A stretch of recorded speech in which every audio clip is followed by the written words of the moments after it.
With a million podcasts out there, we're grateful you chose Toilets to Titles. We give fantasy football advice to get your crap team to the finals. From Nate's cousin Eddie persona and his unapologetic love for Chubb and Justin's hatred for Chris Ballard, our show is as good as a belly rub. Mark is the best of the NFC West, putting down Penguin Pete with his love for the Rams. Grab a whiskey or a beer, we're glad you're here. Welcome to the family with plan for gibberish and rambling. We have recent news and games of the week. We talk PPR and weekly streams. Start 'em and sit 'em, keep 'em or quit 'em. Hit the like and sub buttons for the fellas. Got any suggestions, just tell us. All right. Welcome back to Toilets to Titles, a very unconventional and different show for us tonight as we went to Canton, Ohio, Mark and I, and we picked up some friends along the way, just as you usually always will. So if you do not go to the Fantasy Football Expo every year, you absolutely need to change that habit. But first off, Mark, I know you had you said it was a kind of a ball sweaty day for you today after work. So did you at least win the cornhole? I did win the cornhole, yeah, but it was hot out there, man. I had to get some air conditioning afterwards, for sure. But did you cheat? Like you did to help us win beer pong at the expo? How did I cheat at beer pong? Whoa, these are slanderous accusations right now, Justin. I don't cheat. You were my partner. It's done and over. I can talk about it now. All right, we got Ronnie Evans, defending poker champion of the Fantasy Football Expo. Right? Ronnie, how's it going, buddy? I think this is your first time on the show. It's great to have you on, man, and we look forward to this wild and crazy draft. Hey, I'm into it, man. It's my favorite league, and so I fell in love with it last year. I'm excited to be back and do it again. It'll be a good time. And since you guys harassed me, yes, nice. There it is. Nice. So is that part of the winnings? Didn't you win this league last year? No, just they gave this to me at the expo because everyone me so much. We took him up on his offer to be like a walking billboard. So yeah. That voice you hear is we're going to call him New Nate for tonight. Our Mark and I, our co-host Nate, who's not in this league, was going to be busy tonight, couldn't make it. I was going to have him kind of run the show while we did the auction draft, but that's Nate, and then our man Chris, who is in our Frankenstein Listener League, which. Guys, if you guys love our Frankenstein Listener League, I have a feeling you're going to like this league too because it's kind of wild and crazy too. But that's Hero J, Chris, down there at the bottom for you Frankenstankers that know the Hero J. But Nate, Chris, thank you for coming on. Real quick, if you guys could just take a minute. I know our auction's about to start. Just talk up a little bit the fantasy, this crazy fantasy, the Fantasy Powers League, and we'll get rolling with this draft. Sure. Yep. So the quick and dirty of it is basically that Chris and I have been playing fantasy for, I think he's been doing it 20 years. I've been 10, 12 years. And we've been in just about every kind imaginable: keeper, dynasty, redraft, auction, you name it. So every time we played, or every year that we played, we kind of thought like, well, we've kind of done them all. I wish there was some other kind of league that allowed you to have a little more control of your team, maybe incorporated some other elements of strategy, of gameplay, of game mechanics. Chris has been doing Magic and D&D and all kinds of strategy games for almost as long, or maybe longer than he's been doing fantasy football. So we kind of got our heads together. And I had been toying with an idea, and I kind of ran one version of it before he and I kind of connected. And then once I met him, and I heard everything that he's done in his past and all the experience he had with the exact type of thing that I was looking to create, I'm like, well, this kind of makes perfect sense. A marriage of gameplay. So we took his experience with Magic and D&D and fantasy football and married it with like my nerdiness and data proficiency and love of fantasy football. We put those two things together, and that's basically Fantasy Powers League. So the basic premise is that everybody has a power that they use throughout the course of the season. Not every power can be used every week, but most of them can. The only ones that can't are ones that might be like extra powerful, or that we kind of consider extra powerful. So one of them is we'll use Ronnie's Mark. favorite. Let's say Mark, time traveler, right? Yeah. So well, yeah, we'll go with that one. We'll use time traveler instead of vampire. So time traveler, right? Time traveler came out of the idea like, okay, you have a quarterback that does great in week 3. Week 6 comes along and he's either on bye or he got injured in week 5. You don't know if he's going to play, or he just puts up a dud right that week. Maybe he gets 3 points or something. Just goes poorly. So time traveler power you can actually use after the games finish, and you can choose. You could put it in place beforehand, but it kind of makes more sense to do it after. You could wait till the games finish, and you can say, "All right, I'm enacting 1 week use of my my time traveler power, and I'm going to put in the score of my quarterback from week 3 into this week, and replace like the 3 point dud that he just put up with like 35 or whatever he got in that previous week." So something like that is pretty powerful. So we made sure to keep a cap on how many times you can use that. And then it's things like that. So we created 11 other powers. So it's a league of 12. Everybody has one power.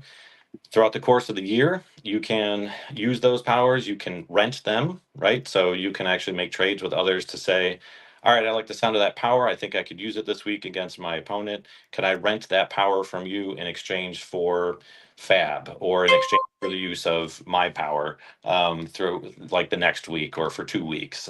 So powers are tradable. Fab is tradable. There's just about everything imaginable you can do in this league. It's got the most customization and the most control over your team of any league that I've been a part of. So it's a lot of fun. It's our 4th year doing it, and everybody that's ever done it has said it's hard to go back to regular fantasy because they have so much fun doing this. Yep, absolutely. We hear the same thing with the Frankenstein. All right. Button.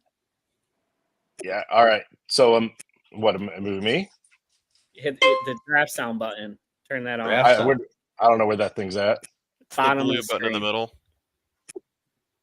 Left of the Bottom ads. Scroll down. What? No, very bottom. Look at the ad for Xfinity, right? And then go left from there. And just go left. Okay. Blue button in the middle that says draft sounds. Low right. A little bit more. Oh, okay. Right on. All right, there we go. That's way better. Or as I tell my kids, much gooder. All right.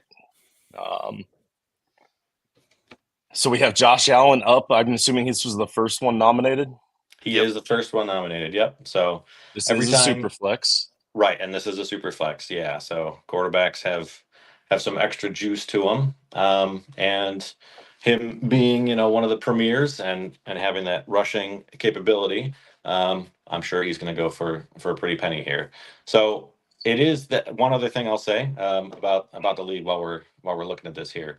So the different powers, either because of what they do or maybe how many times they can be used in the year, we do change how much auction money people have going into the draft. So maybe your power doesn't do a lot during the course of the year, because what we did instead is turn your power into a very strong auction power, right? So we have one that's called Scrooge, kind of modeled after Scrooge McDuck or Christmas Carol, things like that. So we have a power where his basically his entire strategy is to have a kick butt team, right? So he's going to go into the draft with more auction money than anybody else. So his whole thing is like, I'm just going to stack my team. I'm going to have amazing players and hope that they perform so well that I can make up for playing against other players who have maybe a power that either affects my team or boosts up their team. So he's got a lot more auction money going into this draft than say Vampire. So Vampire's power is so strong that we took away auction money, and so that's kind of where the the give and take is, right? We wanted to create dynamics because again, auctions I think are more fun just in general, but when you add this element to it and you kind of change up how much money everybody has, it just throws more chaos into the mix, and everybody kind of has to think harder about, okay, well, I have more money, but it probably means that I won't be able to do XYZ during the course of the season. So I need to shift my draft strategy accordingly. So So that's why you'll see normally in an auction draft, you'll see everybody's dollars start with the same at the beginning. But in ours here, you'll see some pretty big disparities. You've got everything from 75 auction dollars all the way up to 275 auction dollars. So Excellent. And I like my particular power, the voodoo power, because I feel like I'm just going to let you guys get all these really top players, and then when you play me, I'm going to voodoo them so that they can't play against me. Now I know it's not that easy. I know I'm going to have a lot of headaches along the way, and you guys are going to use your powers against me. But for now, in my head, don't ruin this for me. That's how I'm going to dominate. I'll make you feel better before week 1 kicks off and like your whole plan goes out the window. I'll make you feel better. The first year that we ran this, the voodoo power did win. Hey, all right, there we go. Yeah, so it is possible. That means you lessened its power and you increased some other powers. So no. Hey, Duarte's in the house, man. Duarte, you're the type of guy I'm thinking of for this league for next year, because I know how much you love the Frankenstank League and how committed you are to us. So again, thanks for tuning in. But also, you're going to want to check this league out next season. Make sure and we'll do a better job of posting about it in our Discord for you guys as well. Maybe we can get you a second league or something just from our Frankenstankers. Yeah, absolutely. That'd be awesome. That's kind of our goal, is to run to, or at least the next step, right? Because right now it's kind of all been homegrown and just grassroots type thing. It's just word of mouth and getting a few people here and there. But yeah, we'd love to expand it and get other people to experience this, because I do think it's a really creative take on fantasy. And yeah, it is more work. I mean, there's a lot more strategy that goes into it, but I think a lot of people, like I said, everybody that's played it, once you get, it takes a couple weeks, but once you get into the mix of it and you start thinking along these lines of, okay, I'm playing against this guy, this is what his power does, this is how I can counter it, I can go get immunity to help protect myself, I could go rent a power and like stack 2 powers or 3 powers for myself this week. Once you start thinking in those terms, it becomes a lot easier, and then the rest of the season gets easy. All right, tell me where I see where my my fab money is, how much I have left. I mean, I know I haven't spent any, but I can't even see where it's at. Left side. Yeah, on the left side, all the owners and their money is right there. Yep. So the first, and you can actually click through. There's 3 different options. The default screen that you're seeing, and the default numbers that you're seeing are how much money everybody has left. The next tab, there's a tab next to, at the top, it says budget, it says max, and it says average. So first one is just the budget. That's how much money everyone has left. The second one, the max one, is it comes in pretty handy when you get down to the end. So after you've spent some money on a few different players, now you start looking at, okay, wait a minute. So I have got $50 left, and I have 7 players that I still need to draft. What is the most that I can go up to before I'm down to just like $1 players? So you can kind of keep an eye on, like, okay, this other guy, his max bid is only $6. I only need to go up to $6 and I'll win him because he can't outbid me. Yeah. Something like that. All right, so my plan worked out there. I put up Marvin Harrison just so that somebody else would waste their $31 on a guy that's going to good plan. Bid. That is absolutely a strategy. Yep. Yeah. Yeah, you want to get sometimes you just want to get the money out, right? Yo, if we did return yards, this boy right here. Yeah, they just announced he's going to be the punt kick returner. It's crazy. That's nuts. But I mean, that further goes to my point that Corum's going to get a lot of work in the backfield along with him. If they're throwing him in return yards, I think Corum's and the injury risk is mitigated compared to what it used to be on kickoff returns as well. So, this will be for punt returns. Oh, only punt returns. Yeah. Okay. All right.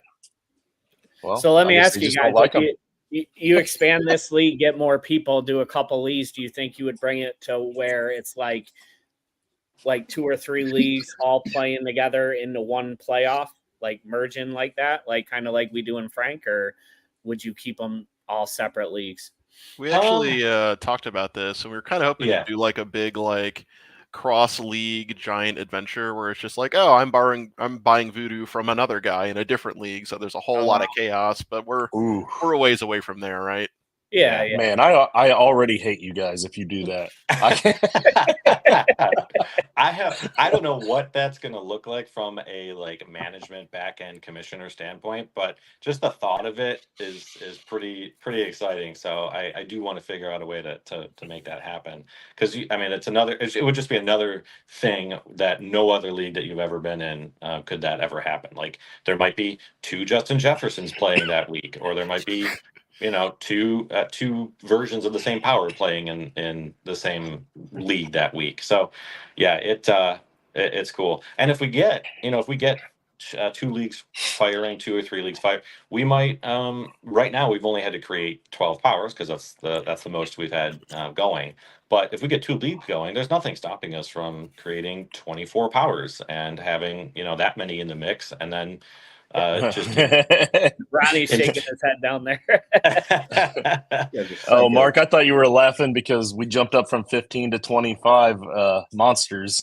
We've been there. Yeah. We understand. Yeah, for sure. We do have a question in the house. David Genesis, are the powers active during the playoffs? The powers are active during the playoffs, yes. Damn it. Yes. David, how are you feeling when you're looking at your max budget and can't offer on any of these guys? All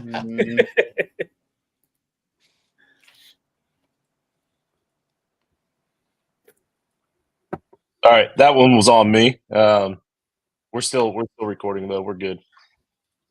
Just got to get the draft board back up here. Let's get this out of the way. I was gonna, damn it. I was gonna meme and put him up to 50, but somebody already did. He wasn't even gonna. Yeah, I love that when the studs start off an auction at like $1 and they start going up 2, 3. It's like, all right, let's get this going. I thought about starting him at 60. I probably should have just done that. People are spending some money right now, man. There's a lot of players that still need to be drafted. Yep. But remember, I mean, you got to remember, Ronnie, like there are teams in here with $275 auction dollars. That's like 25%. I know, but that's only like, it's like 50 extra bucks. Well, I mean, that's a whole extra. Like, it's a Christian lot, McCaffrey, it's a lot, but that's like saying you could get, if you had like $200 and you knew that you could get Christian McCaffrey and Josh Allen and I don't know, Derrick Henry, right? If you had 275, that means you could get those 3 plus this is my number one receiver. Honestly. Yeah. So, I mean, it's a pretty big deal. I mean, I don't know who's got 275. So I just saw Dynasty Football. Yeah, okay. So he's Scrooge, I think, right? So he had 275. So he went big on Christian McCaffrey. Okay, that makes sense. Yeah. I think I have the most money left now. By $1. Dang, $60. There's some rich owners in here, man. Yeah. I mean, I don't know. It's going to be interesting because I could see this going a few different ways, just the way it's played out so far. You got to remember too, shallow benches, right? So you don't need to save bucks you have 2 bench slots in our league. Yeah. I mean, just a general league advice. Go ham on your starters because they're the ones bringing in the points. And you got shallow benches. So the waiver wire, that's another element that we really wanted to kind of tweak, right, from regular leagues. I have played in leagues that have shallow benches before, but we wanted to not only make the waiver wire better, we wanted to make fab valuable, because every time I've been in a league that has fab, everybody gets like $100. Everyone knows that the same people are going to go after, like everyone in the league is going to go after the same player when he goes down to injury, or the same handcuff once a big player goes down to injury. So you're all just competing, and it's basically just a race to however much who's willing to put up the most of their $100 fab budget. So in here, everybody has, again, different fab budgets going into the start of the year. And we actually have a power where it's called Sniper. And his power is that 4 times throughout the course of the season, he has first dibs at someone on waivers without having to spend any fab money. So he just says, like Christian McCaffrey goes down, and now it's not going to be Elijah Mitchell. He's out. So like Jordan Mason, right? He would probably be the handcuff there, without having to spend a single fab dollar and with nobody else being able to do anything. He could just announce. Sniper could announce after the week's over, after we've seen that Christian McCaffrey goes down. He can just announce and say, "Yep, I'm taking Jordan Mason," and that's one of his power usages. So stuff like that makes waivers, a lot It spicier. makes Fab a lot better too, because tell them about what happens when we have playoffs decided. Yeah. So at the end of week 14, at the end of the fantasy regular season, all the teams who do not make the playoffs, their entire rosters drop to waivers.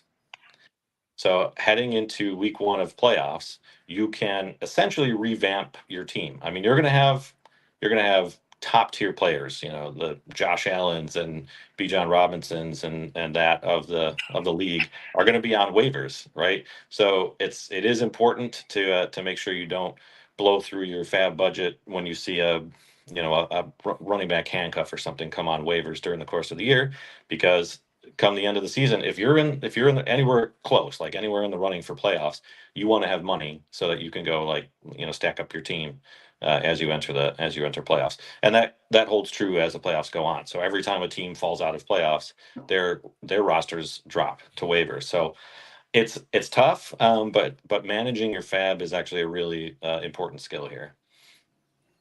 So how about powers? Powers are dead though once the players drop, or the powers become available. So like a team's eliminated, their players go to waiver. Are the powers dead at that point? Yeah. Yes. Yep. That one is true. Yeah. Powers are dead. Those players are now and by players I mean owners. Like those owners and those teams are out of the mix, and their players go to waivers. But everything else about their powers are gone. I want to throw it out there that I got cute and bid $1 on Bijan, thinking I'd get outbid, and I didn't. And I'm mad. That was me. I pushed you up $1, and you pushed me back up, and I backed out. But so does that mean that in the championship it'll be just only 2 powers that can be used, the 2 championship teams? Correct. Right. Because as you get into the playoffs, since you don't know who's going to be there next week, so you can't really throughout the course of the year, that everyone's playing 14 weeks. It's just, that's how it goes. Everyone's got the same number of weeks that they're going to play. So you can make deals for, like, okay, I'm going to rent your power. I'm going to rent you my power in week 3 in exchange for your power in week 6. Maybe your matchup in week 6 means that Voodoo is a really good power to have, or whatever. That coming up, you look at the schedule, look ahead, and you say, okay, it'd be good to have that power this week. So you make a deal with someone, and you can make trades for powers in future weeks. When you get into playoffs, you don't know that someone's going to be there the next week, so you can't really go to them and say, hey, I'll rent you my power this week in exchange for your power next week. Well, you don't know if you're going to be there. You don't know if he's going to be there, so you can't really. It's tough to say and make deals like that. You don't want to get, because then it can create a really weird inequality, right? So if you stay in and the other guy falls out of the playoffs, now, like, does he have to honor that deal, or like that power is essentially dead? So did you make a bunk trade? Like, yeah, we don't want to get into that. So the only deals that you can make in playoffs for powers are like for that week. So like you can just say, well, this power does me no good this week, but your power does. So I'll trade you mine and you can trade me yours, but only for purposes of like this week. Right. Mark, you did it. Oh, Mark, you poor guy. I thought you were going to waste your whole budget on that, Justin. Me? That wasn't me. That wasn't me you were fighting. I didn't even bid on I know. him. I was joking. I know you would bid $2 on him. Come on. Gotcha. But now you're stuck with him. This is another league I can make fun of you for his potential at that low of in a super flex. Yeah, he's being drafted for a second round. I got him for less than $35. Be a hell of a first third of the season. So let me ask you guys this: what's a typical like average score in this league weekly? Yeah, I would say probably anywhere between 130 to 150. Yeah, is probably. Yeah, because I know me and you talked about this a little, Nate, but like I was looking at like the score threshold for Wraith, and like that seems like a pretty high score to be able to get to be able to use that power. Yep. So, like you were saying, stacking other powers and stuff to get there. Yep. Seems to and yeah, I mean, Wraith won it last year. So, and he did it. They're all a gamble, right? You can make deals that totally decide the course of your season one way or the other. So he made deals that basically wrecked his team for a few for weeks, just so that he could get to the threshold, right? So he would stack powers for a certain week. And everyone kind of knew, like, as soon as you saw that Wraith was going after power XYZ, you're like, oh, okay, this is a week that he's choosing to try to go for the threshold, right? And he hit it. He hit it twice. He stole Christian McCaffrey in week 1, which was insane to think about. We just started off. And you stole somebody's best pick, right? Yeah. I forget who he stole later in the year, but it was like week 5 or 6, so it was still fairly early. So he was able to get like 11 or 12 weeks out of 2 extra studs that he stole. So of course, that made him really powerful, and his record reflected that. But he could have made those deals, and still not hit the threshold. Someone could have gotten injured, or just a couple players had dud weeks. So yeah, it could totally backfire, because you still have to honor the rest of your deal. So you may not hit the threshold, but you had to give something to get whatever the power was that week, or player, or whoever you rented. So yeah, it could totally backfire, but he got it worked out for him last year. So we track everything. I have a trade tracker sheet in Google Docs, so we already know who did what and when, and anybody can access it at any time. And we make sure deals are honored, right? So it's not fully on us to remind you, but we know that it's there and it's available, right? Yeah. So this is a really interesting draft. Like I'm really liking how people are using their budgets, right? We got to remember too, we have a shallow bench, right? Right. Yeah. Yep, we do. So I mean, it makes sense. I mean, we're still having players go for $50, $55, $60. I think that's my favorite rule out of all of them. Which one? The shallow benches? I mean, tell them about what we had to do last year. Yeah, just to have the 2 bench spots only. I mean, yeah. Well, last year it was a lot more confusing and complicated, and we feel like folks got a little bit of disengagement because they had to do a little extra stuff. So Nate will explain that here while I focus. Yeah. So last couple of years that we've run this, I had an extra piece in there that I like, and it definitely serves a purpose, but it can create some, what's the word? Yeah, I guess like Chris said, disengage. Like it kind of turns people off. Like, man, I don't know if I have the time to invest to handle that and dig into it. There was an element for the last couple of years where Tuesday night, so like the night before waivers processed and before free agency began, on Tuesday night, we forced everybody to cut their entire bench plus one starting position. So if your starting roster is 10 players, we forced everybody to drop to 9 players. And if you had the lowest score of the week, you had to drop to 8. If you had the best score of the week, you could keep 10. But with everybody else at 9, it meant that everybody had to go spend fab and go get somebody, because you have to fill you got to have a starting roster for the week. So you had big names on the waiver wire. People were basically forced to spend fab. So it became, makes it extra valuable. It made the sniper power pretty powerful, because, since everybody had to go out to the waiver, having your first pick 4 times a year is pretty cool. So it was a cool concept. I liked it. I probably would add it back if people liked the sound of it and wanted it back. But it can get, we ended up having to chase quite a few people around and say, hey, make your drops. And by week 6 or 7 or 8, you had some people that were like, we did have we had a penalty in there. I think it was like $25 fab if you were late after the first time we get a pass, and then the second time you were late. is gonna fucking smash this year. Sorry. Wish I hadn't spent money on Bijan already. Yeah. So I don't know. We might bring it back, but for this year, we got rid of it, and it's just going to be short, shallow benches, and you just do your best at managing waivers and managing your fab to go get everybody for Wednesday night. Go put Puka up here, Mark. You know you want him. Oh, is it my nomination? Oh shit! Sorry. It's all right. We can't all pay attention at the same time. I know I got real quiet there for a while, but Jamar Chase was my guy. I had to have him, and cost me $60. But what was your starting money, Mark? 175. Okay, all right. So yeah, that was kind of your big push was him, huh? Yeah, I mean, I planned on like around 50 so bucks for one of my top players, and then I was also planning on 50 plus for a quarterback, and I got Richardson for 33, I think. So I had a little extra to go on Chase. So right, yep, that makes sense.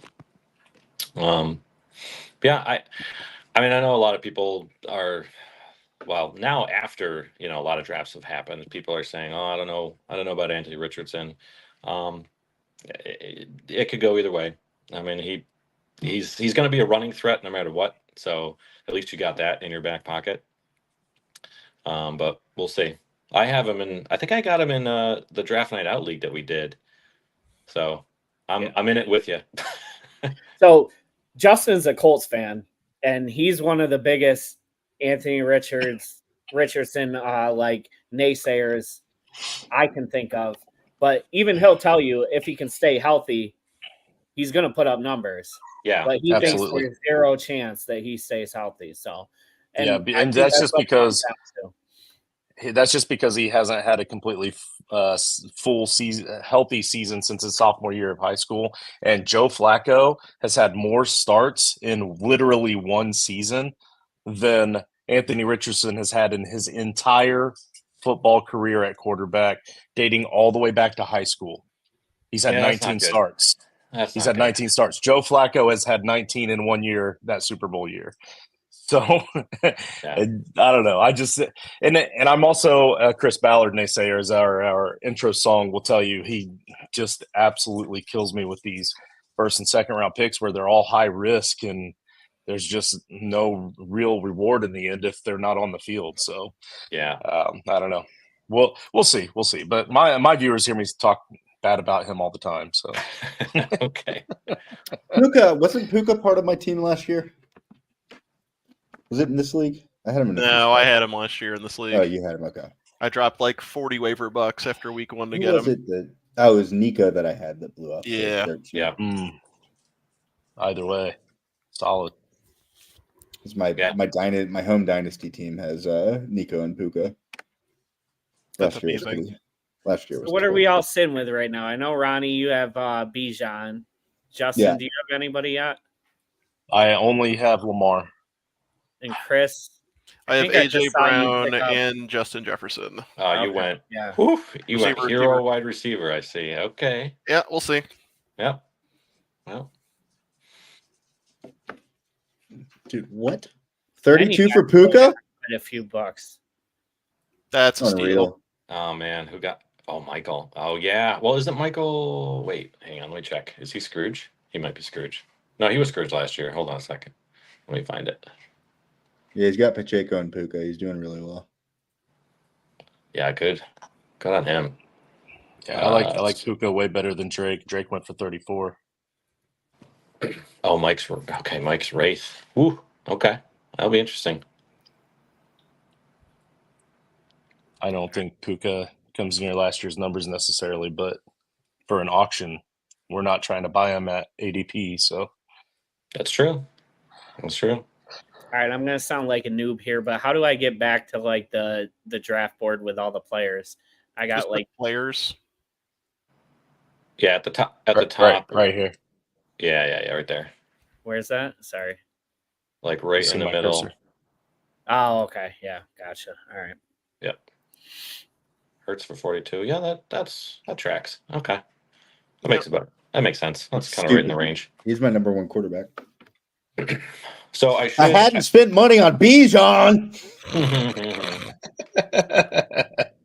That Ronnie, like what you spent on Bijan was like 75% of your entire budget last year. So this has got to be super weird for you. It's very. I'm frustrated because this is right about where I normally would start jumping in. I didn't mean to get him. Like I said, I just was like, I got cute. I never do that. I don't know why I did. And you hung me for it. It was a good play. At least you started. I mean, you started with 225. So even spending what you did on him, you're still only like $27 less than what you normally would start with. Yeah. So. Well, I'll give you the poker tip from the expo this year is to just be really patient and then be aggressive halfway through. Uh-huh. And I wanted to apply that strategy here because it's how I Fair enough. auctions. Fair enough. Didn't do it. Well, I mean, that's another thing that can either go really well or backfire. Is when you put up a player that you want and you put him at a certain dollar amount, and then you start bidding him up, and then he goes beyond kind of what you're comfortable for, but you still want to get people's money out. And so you put in maybe a number that was beyond your max, and then you get socked with it, and then you're like, crap, now I don't feel good about it. Yeah. Well, I mean, in an auction in a league like this, it seems like you got to spend between 50 to 65 to get one of the premier 12 guys. Yeah. So, I mean, I don't hate that. You kind of want to have an anchor. I just don't love my anchor being Bijan. As an Atlanta guy, I like to avoid things that are close to home, if you will. But not mad about it. I would prefer in drafts like this, I would prefer to go pair 3 top 15 running backs for $80 rather than 1 top 15 running back for $50, even though it's Bijan. The amount of points that you can lose in your RB2 and flex position, if that's what you want to do and run with 3 of these guys or multiple flexes. I don't know. Yeah. I think the strategy is typically to not just go balls to the wall with your money at the beginning of auctions. Yeah. I've seen everything from I've seen the whole gamut, right? Like I've seen people that put $55 to $60, even with a $200 budget. They'll put $55 to $60 on 2 guys. They're down to $80 after the first 4 picks have happened, and then they just have to sit there, And then I've seen other people that wait and wait and wait and wait and wait, and then I kind of feel like they regret it more than the first guy, though, because if you wait that long and you're just sitting there like, okay, I'm going to get the value. Everyone's spending their money. I'm going to get the value later. By the time you're ready to jump in and you're like, okay, I could spend $40 on this guy now. Nobody else has $40. Well, the guy that you're about to spend $40 on probably isn't worth $40. So right. So I think it's good to use tiers, and if you have if you're because you could basically avoid that by giving yourself almost like quarters in a football game. I know that, all right, we're getting close to the end of this general group of players. I need to go ahead and pay for one. Otherwise, I've hurt my team. Yep. Hey, do you guys want to comment on this comment and kind of explain what he's talking about? This is David Genesis. What does he say? Love watching people spend all extra money on players I'm going to use against them anyway. What's his power? He's vampire. Okay, so vampire power. Vampire leagues have existed before, and I know there's kind of a concept that everyone has in their minds when they hear vampire league. So we kept that power because we want kind of like the hook. Like if people hear, oh, you're a vampire league, well, we have a vampire in our league, but why don't you come here like the rest of what the league is about? But that's kind of why we kept it in. But our version of vampire is a little bit different. So in our case, vampire power, you can announce a player on the opposing team whose points turn from positive to negative. So if David is going up, he's vampire power this year. If he's going up against the owner that has Mahomes, and he announced it, right? So now Mahomes has to stay in the starting lineup. Like the owner with Mahomes can't escape it. He can't bench him. He can't rent him away just to try to escape the use of the power. As soon as it's announced, and once David announces who he wants to target, that player has to be in the starting lineup. So Mahomes plays. Let's say Mahomes gets 30 points, right? Which isn't a crazy score. 1 for Mahomes, and 2 because of our scoring. It's 6-point passing TDs. So let's say he gets 30 points. That score actually turns into negative 30 points. So it's a 60-point swing. So it's a very, very powerful power. And that is why his auction money and his fab budget to start the season are extremely reduced. So he starts this year. He started the draft with $75, which is what he's still currently sitting at. So he has no players. But yeah, his team won't necessarily look great at the end of this, but his power is super, super powerful. So even if he only puts up like 90 points or 80 points, and he uses the power wisely, and he gets, he targets a player who scores high, he can still win that week, because if that player scores 30 and helps his team get to like 150 points, but he has to then reduce that and turn it into negative 30 points. That 150 score will go down to 90 points. So it's a massive swing, and it'll still help. It'll help David win, a number of weeks. And Ronnie, you can certainly attest to that. Like, that's basically how you crushed last year. Like, Nico Collins did enough, and whoever else you had did enough, and then your power did the rest. Yeah. It's like Can the protections be used after the announcement? You can go to so there are 3 defense powers in the league, right? There's Mimic, there's Neutralizer, and there's Cloak of Invincibility.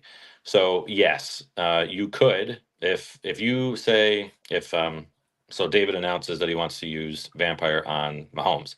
Yes, the owner of Mahomes could go to the owner of the Neutralizer power, right? And say, listen, That's me. I don't care what it'll take. I need your power this week. So I'll rent you the use of my power in 2 future weeks, or I'll give you, I don't know, $60 or $70 of fab or something like that. So he can go get Neutralizer.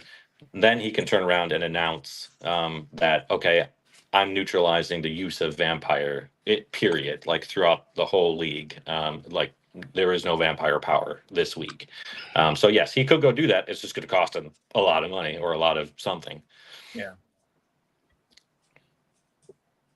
Yeah.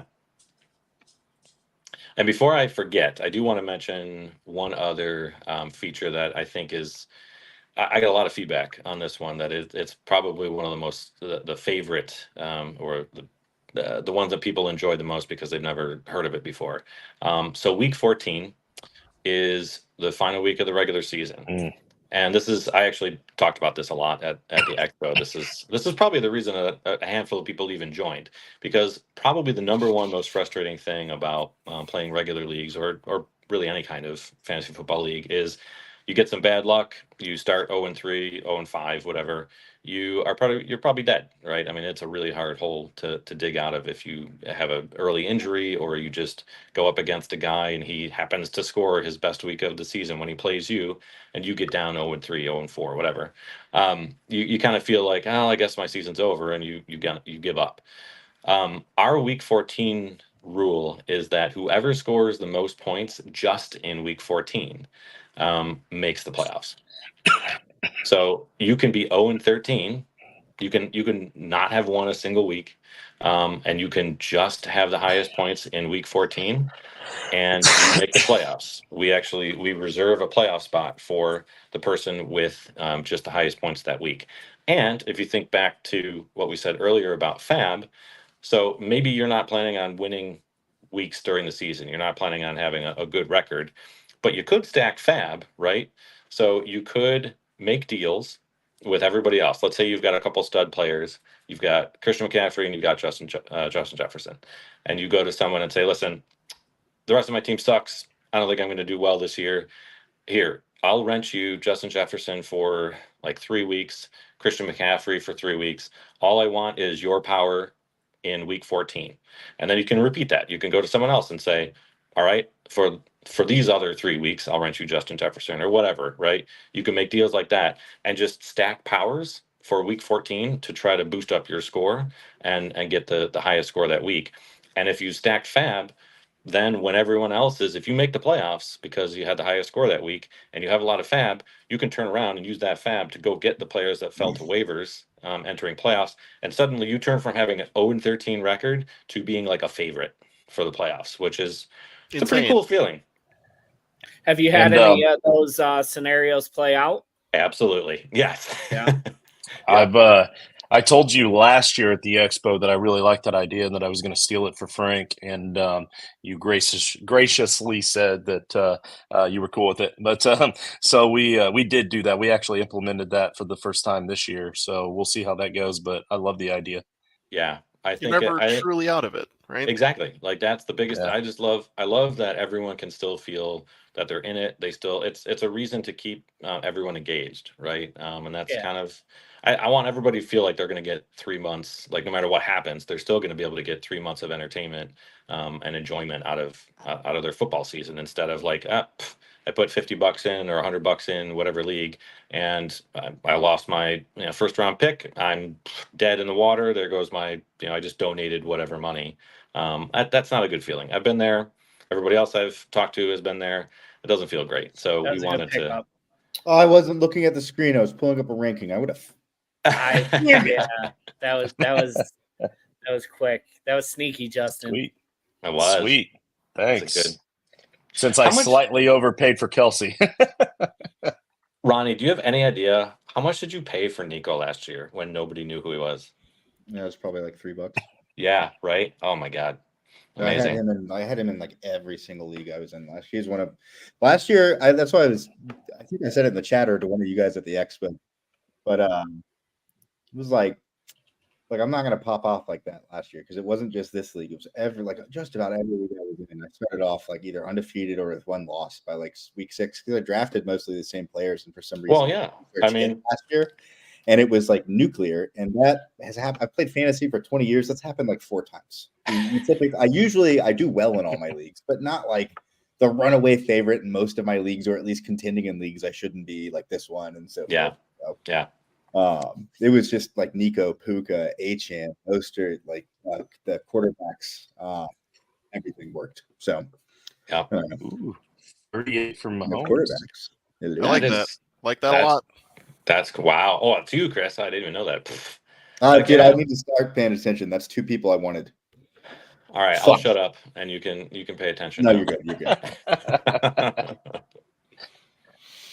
Yeah. See, and that's that element of the different levels of the money going into the auction, because I saw it, I wanted to bid on it, but only got $91 left, and there's still a lot of players I like. Yep, exactly.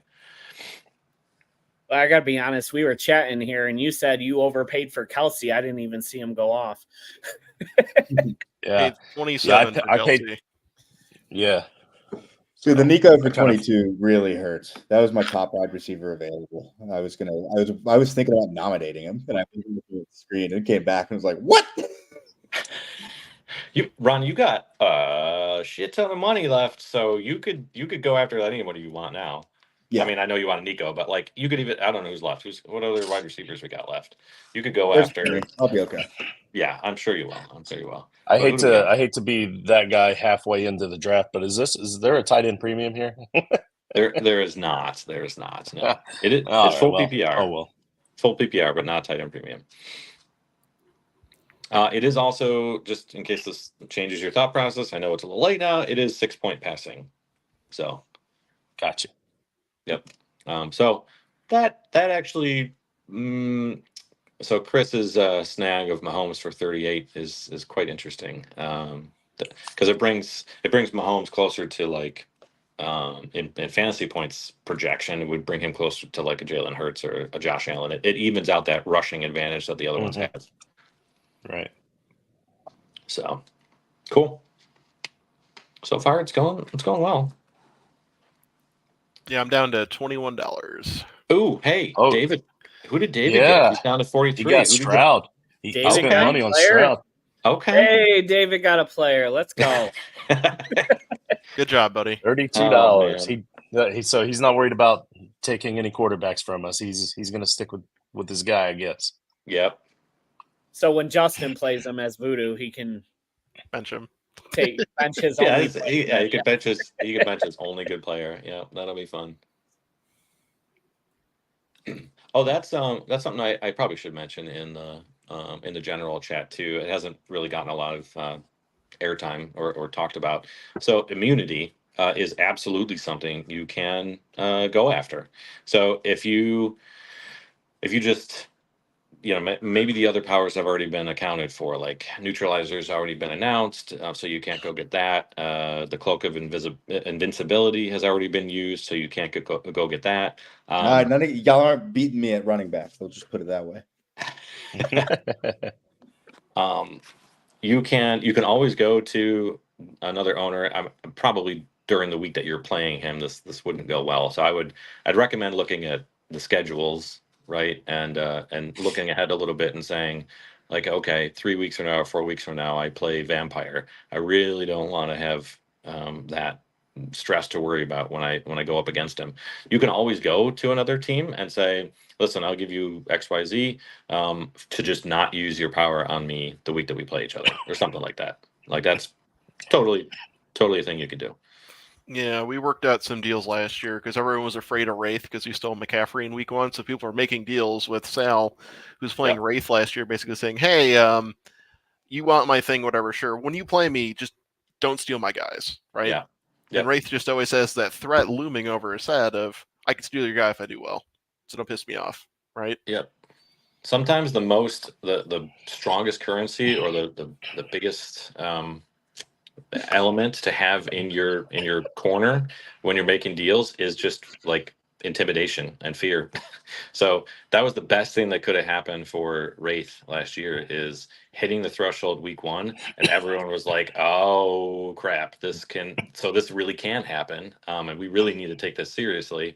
So even though the threshold goes up, right, every time that it happens, so I think the first one is 175, then the next one is 200, so it does get more difficult to hit, but even with that, everyone started having to pay attention and think, okay, well, he just hit it, so we know it's possible, so we really need to take his deals seriously, and try to either buy immunity from him, or do something to prevent him from hitting the next threshold. So you guys ever play that? I'll go ahead. I was just going to say, did you ever do people like blindly trade with Wraith, hoping like for a future week, hoping he hits the threshold? Because I would think after he hits the threshold, there's no motivation for the Wraith to trade away the ability to take a player, right? Gosh, have we seen somebody? So like, say I trade Fab Bucks, not knowing if Wraith's going to ever hit the threshold, but if the first time you hit it, I get the power. I get to steal the player. Or whatever. Yeah. I think that, I don't know if I've made that deal, but I've definitely seen it. It's a gamble because you're giving up something for potentially nothing. Yeah.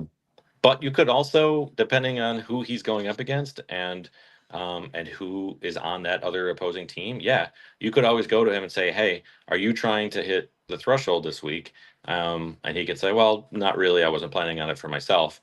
You can always say, listen, I'll give you XYZ if you to try to hit the threshold. If you hit the threshold, I want you to use your power and take this guy, like steal this guy from your opponent's team, and I get him. Yeah, that's totally.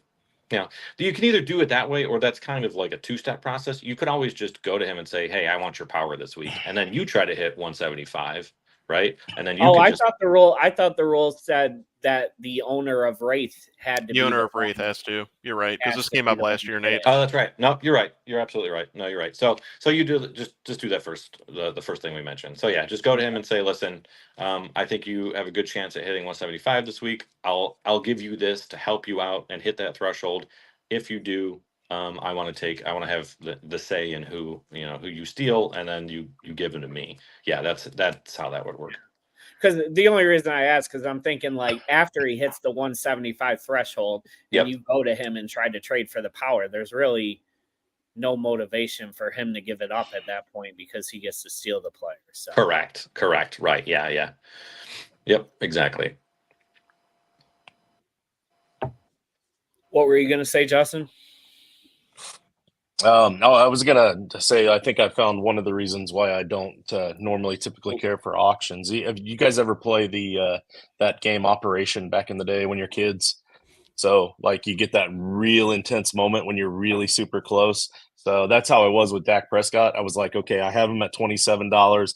Do I want to hit the button again? And all got nervous, so I just stopped. And then it ended up going all the way up to like 37 or something like that. So I was obviously thinking I was overbidding for nothing. In that case, it worked out well. I mean, unless you really wanted Dak, but at least you didn't spend a lot more than you wanted to for him. You know? No, yeah, no, I did. Yeah, it worked out for me that time.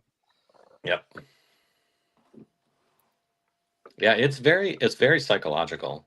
Whether it's for this type of league or not, just draft or auction drafts in general are very psychological. Like you could try to be just bidding somebody up. You don't actually want the player, but you're trying to bid up other people. If you have an owner in your league that's like a Vikings truther, you could try to bid. You know he's going to go for Justin Jefferson or something. You can always bid up, that player just because he's going to really want him, and you could probably squeeze an extra $5 to $10 out of him just because of that. Mm-hmm. So. As I say, don't let Josh Jacobs go for $17, please. How much we got? Look, everybody's I'm looking at the money here. Well, Chris, you've wow, okay. All right. Thank you. You took a different approach today. I like it.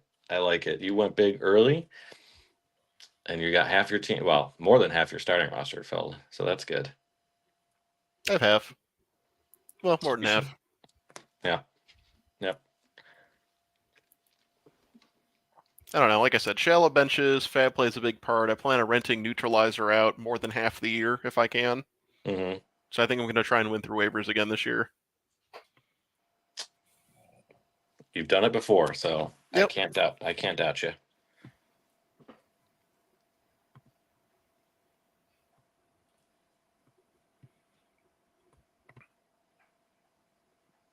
Yeah, last year we had a fun concept that we're not doing this year because it was a little broken. Last year we had a guy that was a play on Thanos called Chaos, and he didn't play with everybody else nice. He had his own objectives and his own agenda to make the playoffs, and he could only ever get the 6th seed by doing it. And it was basically like all the Infinity Stones for Marvel. He'd have to do all these things to make it in, so like drop your high scoring player after a win, and like bring your fab down to 0, and like all these other crazy rules we had, and that's how he got in the playoffs. But he just didn't play nicer than anybody else. We wanted to get rid of it. Yeah. We might, I mean, we've talked about ways to kind of introduce it back and just almost turn those challenges into like the things that made up the chaos power. We might turn into like side quests where you can complete this side quest and you get something extra, like an extra 5 points that week or whatever. So we're going to kick around the idea some more because there were some really good. I liked the idea of some of those challenges, but just putting them all together in one and turning that into a power, it was just clumsy, like the gameplay of it. So we're going to go back to the drawing board on it. Yeah, I think it was like start one player from every division in the NFL was one of them, and like you guys and Frank, you guys have the birds thing. We kicked around that too, right? Like play only players from bird teams this week, or weird stuff like that. So yeah. It's good value. So I'm gonna put you guys on the spot here. I know you say all the powers, you put a lot of work to make them equal, but what's your favorite? Each of you guys, like Vampire. If you got to choose what your power was, what would it be? Oh man, Chris, I'm gonna have to let you go first because I'm gonna think about that. I have the benefit this year of being totally objective, so it's easy for Chris to say, "Oh, neutralizer," because he's neutralizer this year. But I'm gonna give it some more thought. So, Chris, I don't know if you've thought about that.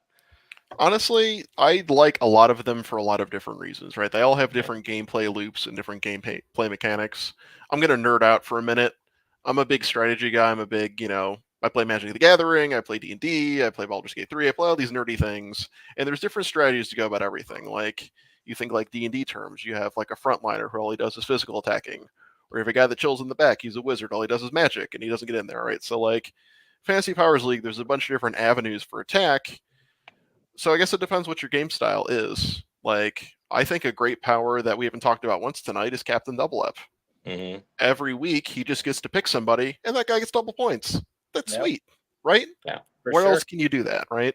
Right. Then I think about somebody like Mimic, who I think Nate and I really liked last year. He gets to copy whoever he's playing. You're everybody. Yeah. I think that's sweet. I think if I had to pick one, it'd be Mimic, because you could just be anybody, right? You're not limited to just doing the same thing every week. Comes with a higher learning curve for sure, but we like flexibility. Right. Right. So I've been the philanthropist power before, and it worked really well. I like having more auction money than other people. I liked having a team. When I finished a draft, looking at my team and saying, I could never have another team like this in any other league, like auction or like snake draft. So I like looking at my team and loving it more than other teams that I've drafted.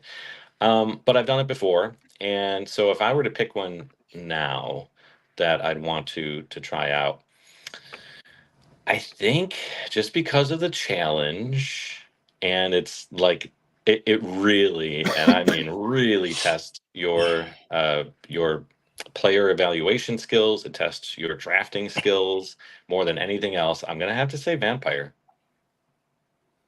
Okay.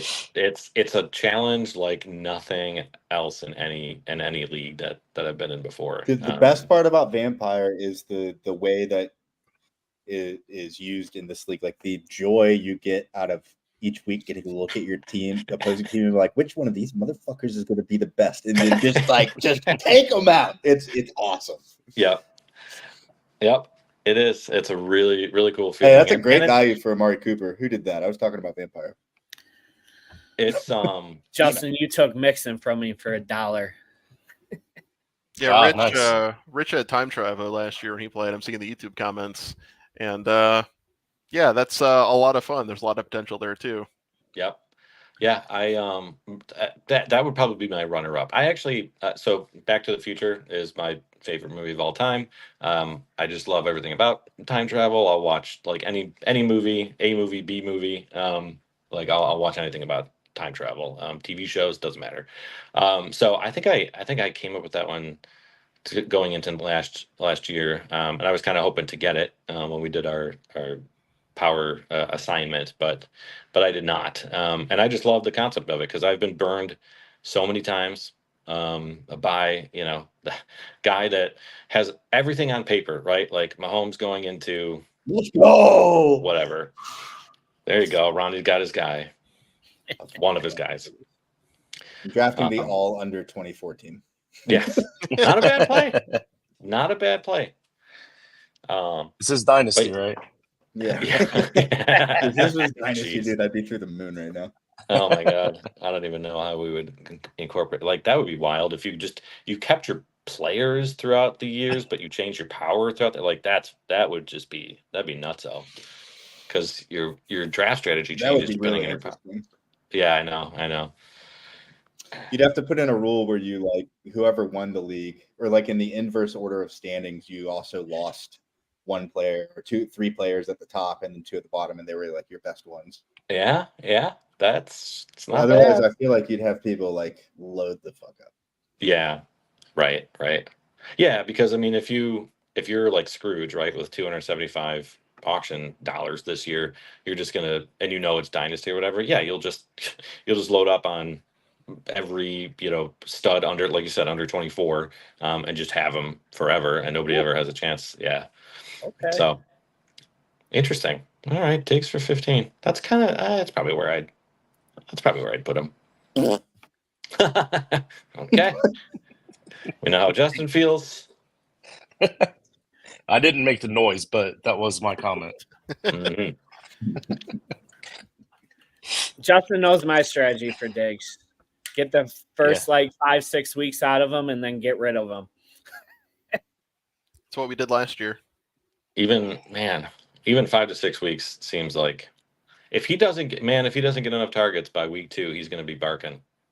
Yeah. At somebody or everybody, coaches, quarterbacks, doesn't matter. He's going to be screaming. So back to you guys talking about the powers. So obviously never playing in the league before, just reading the descriptions, the one that immediately jumped out to me was Scrooge. Mhm. I feel like with that amount of auction dollars, and then what were the dividends, 4 or 5 weeks throughout the season?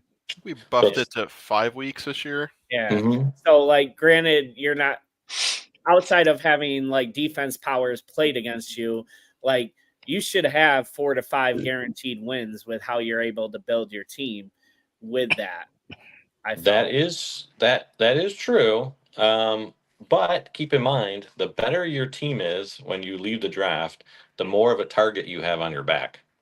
Yeah, that's true. So No, you have no problem then, Mark.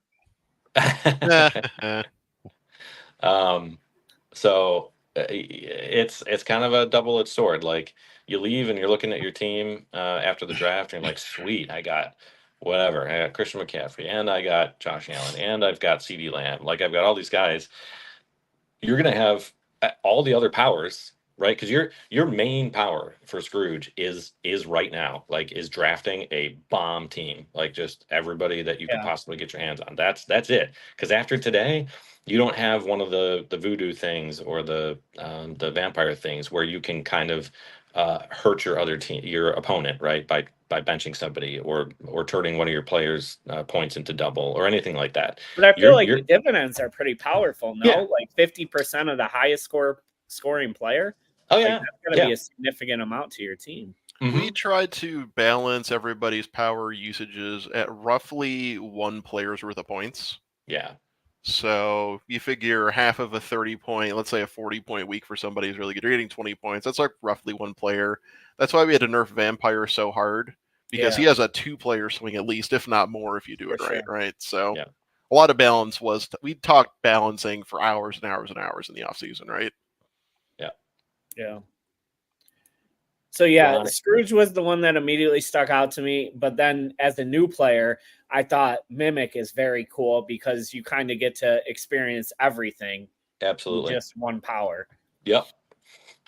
It's one of the most complex because you do have to kind of understand everything to know how to best use that power week in, week out. You kind of have to like put on the cap of everybody in the league at some point, but it can absolutely pay off because you're essentially becoming them for that week, and if you leverage that properly, it's very, very powerful. So yeah, I think one of the main takeaways I would have as a new player is I feel like the players that are going to do the best this year are the ones that are going to be the most interactive and have the most trades and work the most deals, because you know what your game plan is.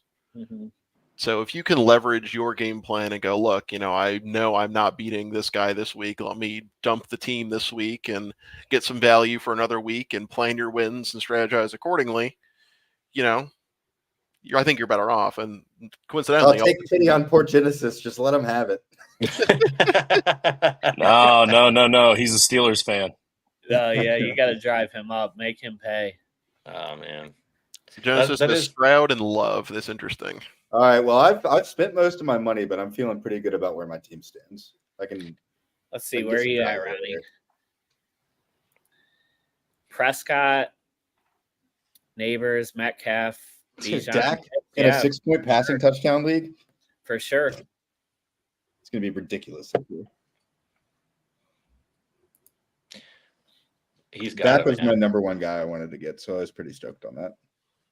Like, I was just the guy on my team I didn't really want that much is Bijan.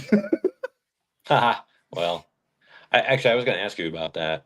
Just from a general football question, like I've seen like it's run the whole scale, right? I've seen articles that are like, Bijan's gonna, he's gonna be the Christian McCaffrey of this year. He's gonna have more work than he knows what to do with.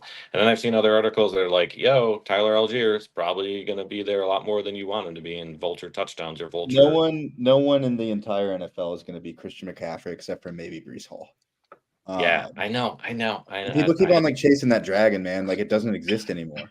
Yeah. Any I don't even see Breece Hall being able to replicate that. Well, I mean, just workload wise, workload, right? Yeah. and he's got the talent. But nobody will replicate what McCaffrey's done over the last 4 years. We don't really have a guy in that situation right now. Like if you took Bijan and you put him on maybe like the Eagles, or like let's say that like you took Bijan and you put him on the fucking Dolphins, he'd score like 500 points. Yeah. And he got like a workload, but I don't think we have that this year. But what we do have are Christian McCaffrey, his workload's super, super high, and everyone knows that. But also that 49ers offensive line is a disaster. And I think that teams are going to be able to scheme a little bit better against them this year. You factor all that in, and of course the injury risk. And I think that there's Brees, there's Saquon, there's Jonathan Taylor, there's Bijan. Like those 4 guys, I would argue, have just a good an opportunity to finish RB1 this year. Yeah, I have my concerns about everybody, either from an injury standpoint or from a situational standpoint. I think I've got concerns about everybody except Brees Hall, right? So JT, between. What was my concern with him? I think that offense. No, was it the offense? No, his offensive line's good. It was his injury history. Yeah, it was his injury history. I think is one of them. Yeah. It's not it's not extensive, but it's there. And every time it seems like they try to give him the workhorse workload, something goes wrong, right? And now it may. The other big concern this year is Anthony Richardson. If he stays upright, he will be rushing. There is no doubt about it. So that's his bread and butter. That's what they brought him in for. So I do think he's going to get. I think JT's going to get vultured, whether it's touchdowns or just carries in general. He doesn't catch that much out of the backfield. I don't think Anthony Richardson's going to throw a lot of screen passes this year. So I think the path for JT getting to #1 running back is slim. Who was the other guy who we were talking about? So Saquon, injury history, gets like high ankle sprains, hamstring stuff. Had a lot of those in the last few years. But and he got his same problem, right? Same problem as JT with the quarterback situation. Hurts is still going to run, maybe not as much, but he's still going to vulture touchdowns. He's still going to do tush push. So I think there's some issues there, some concerns about drafting Saquon, 6th, 7th, 8th pick or whatever. And then Christian McCaffrey's injury history is long. It's no major injuries, but soft tissue stuff. So I don't know. I like you say, I think Brees Hall is probably, if we're going to call it the safest first round pick, maybe it's that's it. Do we think the tush push is still going to be a thing without Kelsey there? I think it's going to be a lot harder to do. But I think they're going to still try it. I don't know. We'll see. If it doesn't. Ramondre this late. Bold. Although he'll probably catch a lot of balls this year. You think so? Probably. I hope he does. I hope they're smart enough to use him that way. Tell me, list more than one other player that's more capable of catching passes on that team right now. Not that there aren't good young guys with promise, but Ramondre he's good at it. Yeah, no, you're right. I mean, that might be his path to relevance is pass catching. Did the Patriots announce the starter today? I was watching. I didn't see it. I don't think so. I know that the coach was like, Drake May's #2, but that was like 3 days ago. Yeah, and then Brissett got hurt in the last preseason game, right? Classic old guy problem. Yeah. Does it really? I mean, honestly, though, it doesn't matter like who the starter is. I mean, to me, it does. I want to see May play. I want to get him out there. I hate this mentality of like, oh, we're scared to put our rookie out.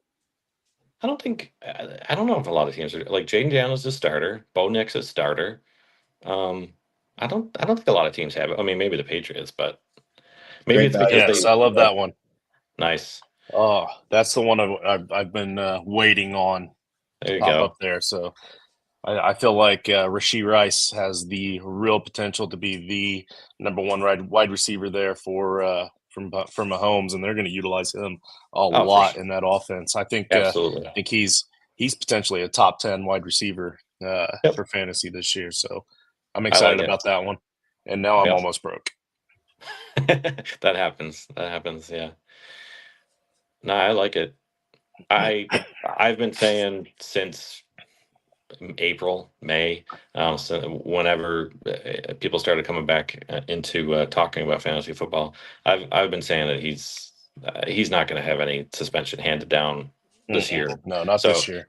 no. especially at this point. I'm going to tell you guys why this is an incredible value in just a second. Fuck, I wish I hadn't spent so much money on Bijan. So in this scoring, it's -4 points for interception, right? Correct. Yeah. That's a big fucking deal. Yes. And like you go look at the quarterback interception throwing list, like Dak and Brock Purdy are really the two guys in this scoring that get you above 270-ish yardage per, or they get you to the threshold you want, but they also don't throw a lot of interceptions. Yep. That just tells me I'm about to get Daniel Jones for a deal. I kind of wish I went ahead and paid up for him.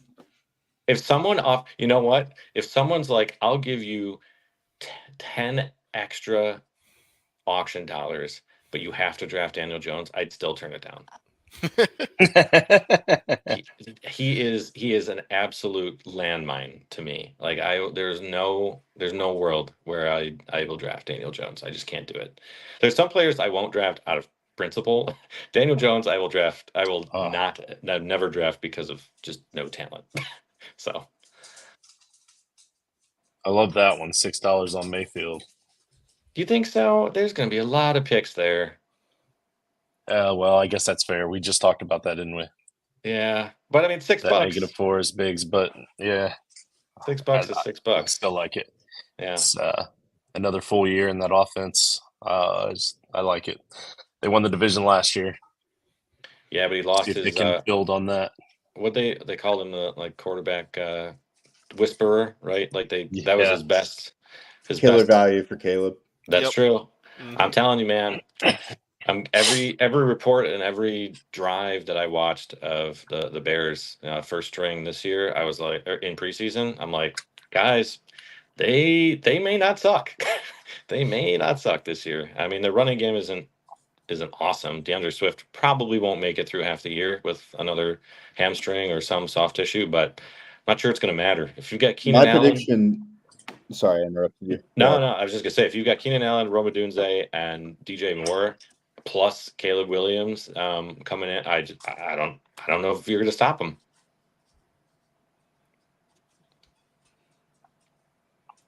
The only thing that scares me about Caleb is I think he's kind of a head case. I don't know. I agree. If things start going awry, like I don't know. Yeah, no, I agree. My prediction is that Caleb Williams is going to be the kind of consensus quarterback one in Dynasty next offseason. Okay, yeah, I can see it. I agree with everything you said. He's Jeff and I have had. I'm trying to think where we had a couple weird ones that have like ADP has caught up to that we were proud of ourselves for. One of them was Caleb though, and it still hasn't caught up to how high we had him. I think we had him as like quarterback 10 this year, quarterback 9 back in March. I think he's going to hit that. I think he's really good. Really good for fantasy. Yeah. I think I'm being talked into, the more that I talk to other, people in the industry and more articles I read, like I kind of want to do one more draft. I know I always say that. My fiance is like, you said that last time. And I'm like, yeah, I know. I kind of want to do one more draft. That's almost like, it's almost the under 24 team, but it's kind of like all upside guys, right? Like I'll have a draft of Caleb Williams, probably Garrett Wilson. That'll be like my big, a big take. Malik Neighbors, like any young guys or sophomore or maybe third year guys that I think could explode. And then I really only like at their ADPs, I probably only need 2 or 3 of them to actually blow up. And I'll look like a genius. I don't know. I'm not gonna put a lot of money on it. Maybe like a $50 league or something. But I think that could pay off well. Like if you have a team with a Caleb Williams, Malik, a Garrett Wilson, I'm trying to think of another who's like a young. I mean Breece Hall, but you'd have to pay up. I don't know if you can get Breece Hall and like Garrett. that might be a tough sell. In a snake, that might be a tough get. But yeah, I don't know. Like I feel like you could do really well if one or two of those 5th to 7th round rookies blow up. You're gonna make it real far.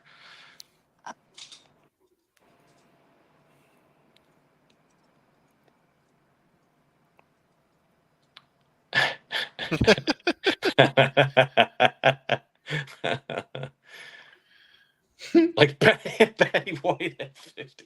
That's good. That's good, Justin. Oh man.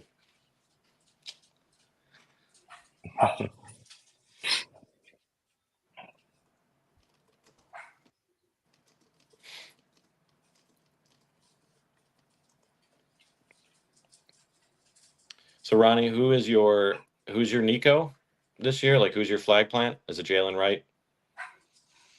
No. No? Jalen Wright. I mean, if you want like a flag plant for a guy that's flex and it's going to smash here and there, sure.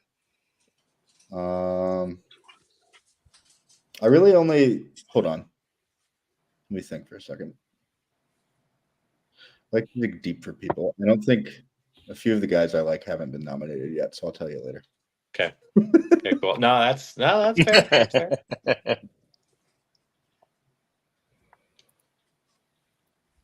Spicy McBride, wide receiver 1 in Arizona this year. Wide receiver 1. Is he like what, Dalton Kincaid light? Yeah, I think he's Dalton Kincaid more, right? You According think to so? consensus. You think so? I don't know. I don't know where We'll his see. ADP Oh, is. yeah. He's right around tight end 4 right now. So Oh, geez, he's even higher. he Okay, had a huge second half of the season. He was the last year. number 1 tight end in fantasy over the last like 9 weeks. But if you get Marvin Harrison Jr., how much are you going to throw to Trey McBride? Probably the same amount. Okay. Yeah. All They right. lost all their other wide receivers too, except Dortch. I mean, yeah, Dortch is going to be great. I love Dortch. He's one that I don't imagine is going to be like a smash. He won't get drafted into this league, so I'll throw him out there. I do kind of like the Dortch hype. I think it's fun. I don't think he's going to be like a fantasy god or anything, though. It's a little much. Yeah. In your more typical leagues where you have 6, 8 T-Law. spots. What was that? What do I need? Sorry. What is I said T-Law, Trevor Lawrence. T-Law. Oh, all right. I thought from Tennessee, Donkey made which a is where he's presence. from. He was supposed to go to UT, and then we screwed it up. T-Law. Thought we had Shrek's Donkey on here as a guest. I just want to give a shout out to David with his $18 and 2 roster spots filled. I know. Guy is up against it. He is totally embracing this. You guys talked shit about me last year, and then it didn't That's work a out. steal. So you better watch it. This dude might. That is a steal. Might crush it. He might, man. Like some of those, what one of the most fun experiences of having the version of Vampire that we do is when someone if someone drafts like Mahomes, like whoever they're most excited about, right? Like I got Mahomes and I got a steal on him, or I got Christian McCaffrey, or whoever the player is. Every time the Vampire goes up against them and announces more money for Tua. Sorry. No, that's fine.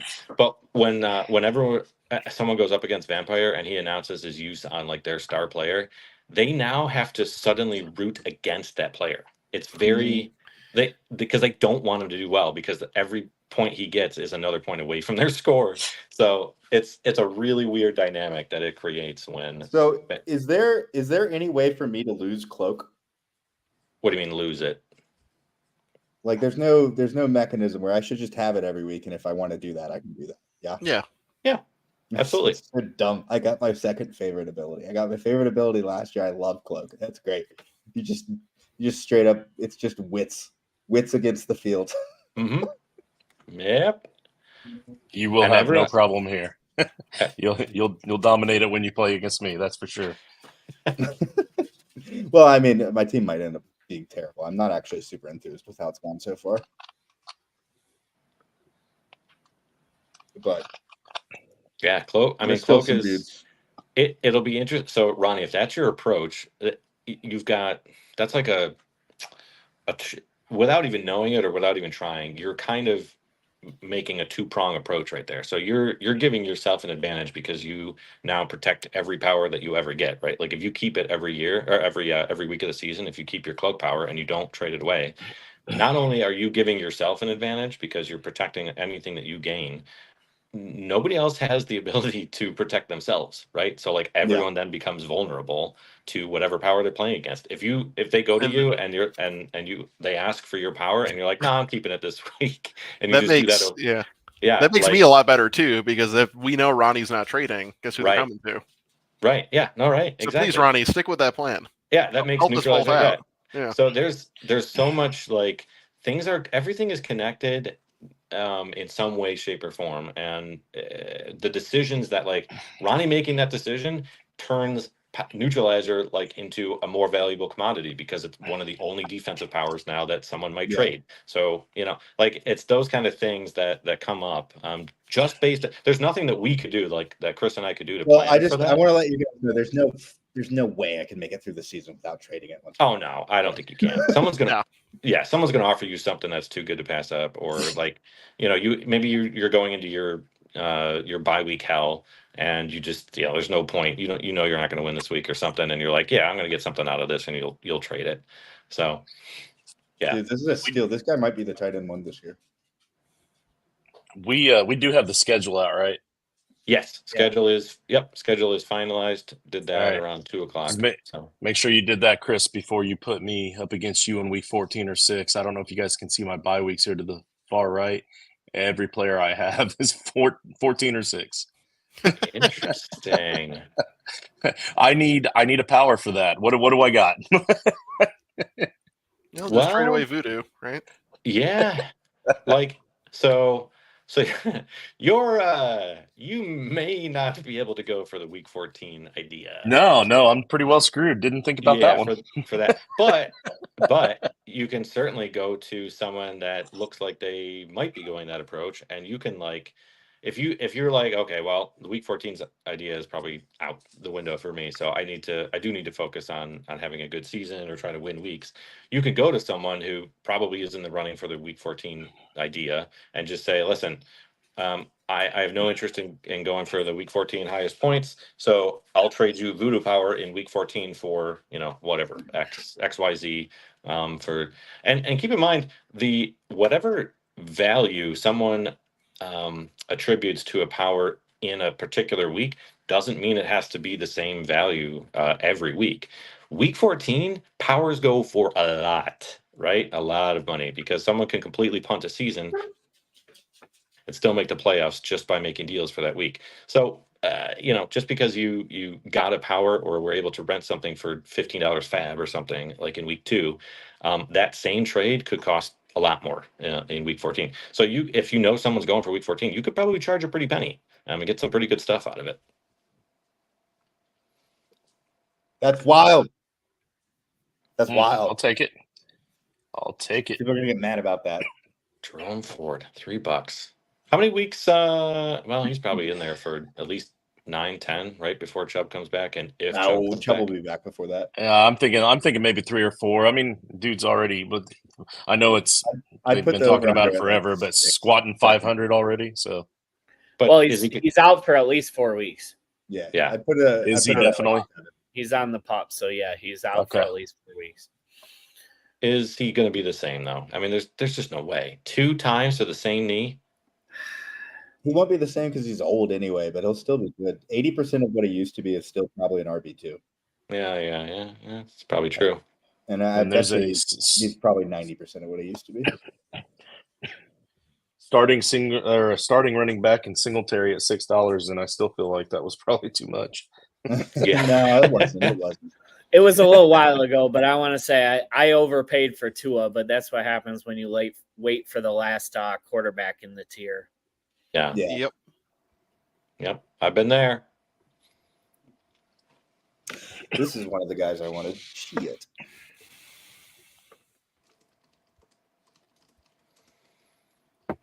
$3? Yeah, it's still at 3. You don't have to bid anymore. I'm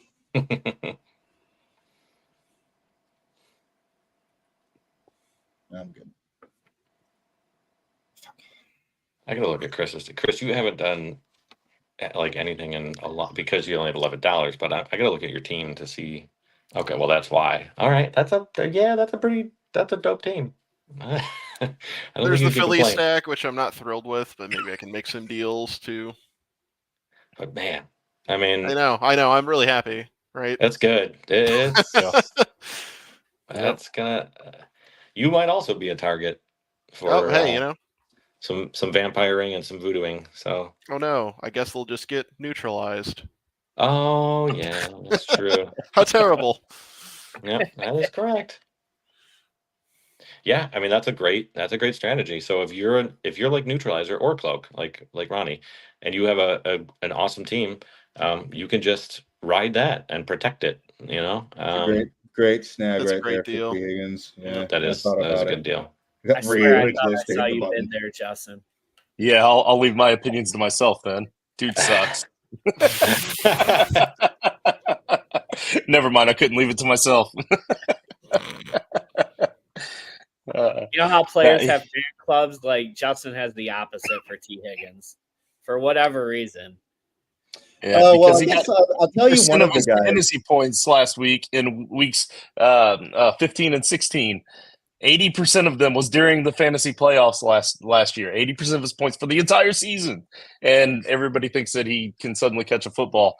He also is one of the top guys in top passes every year. So what you're saying is he won people fantasy championships by putting up a lot of points in the playoffs. No, because the people that were starting him didn't really make the playoffs.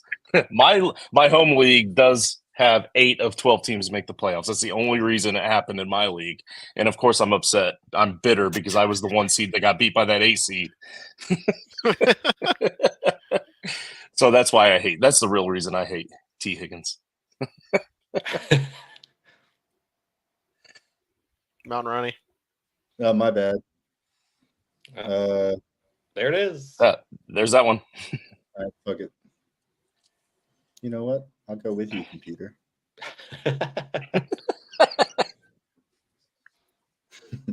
That's already more than I thought he was going to go for with how much money people have left.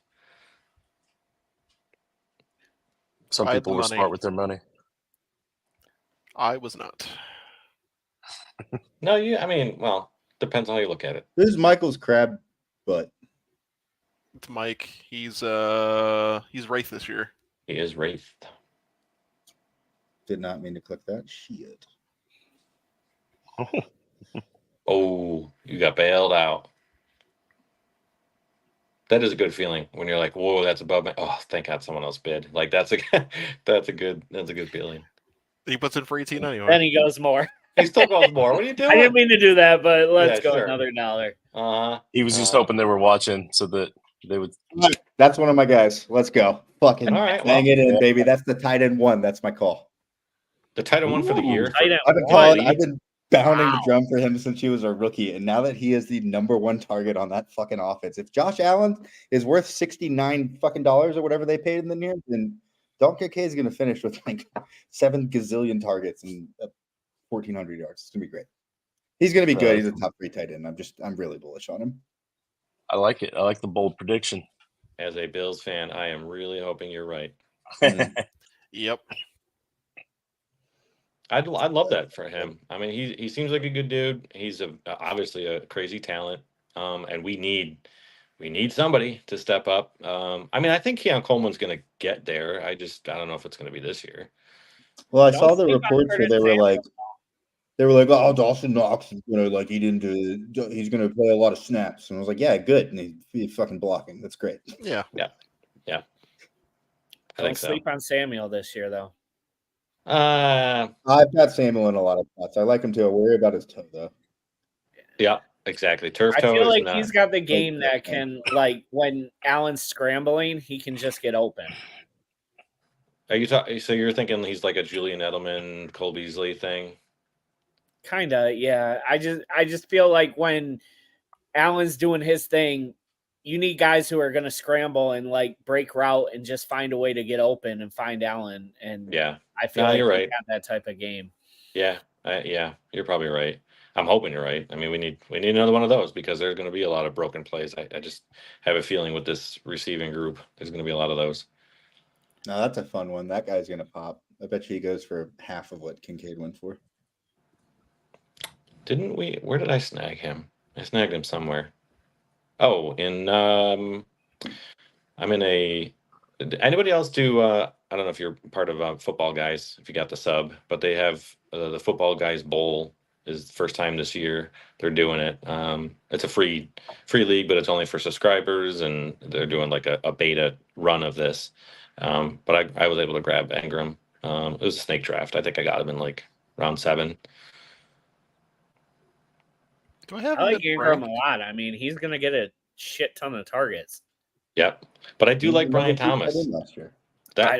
Yeah, I've been pounding Brian Thomas drum all fucking offseason. I love him this year. I feel like if Jacksonville is going to take another step, like it's got to be Brian Thomas stepping up. $13. Oh, well, Okay. he went for more. I'm kind of glad. I got Pitts for $9. Ingram would have been my next guy, so to get him cheaper, I'm kind of happy with that. I mean, Andrews at 12. And like 4 targets in preseason. Yeah, Andrews at 12 is a steal for sure. And Genesis Andrews is at still 12 awake. I'd rather have that than Kincaid for 18. All right, at least $20 for this guy. I'll say, thank God somebody outbid me. I don't need 3 Philly players.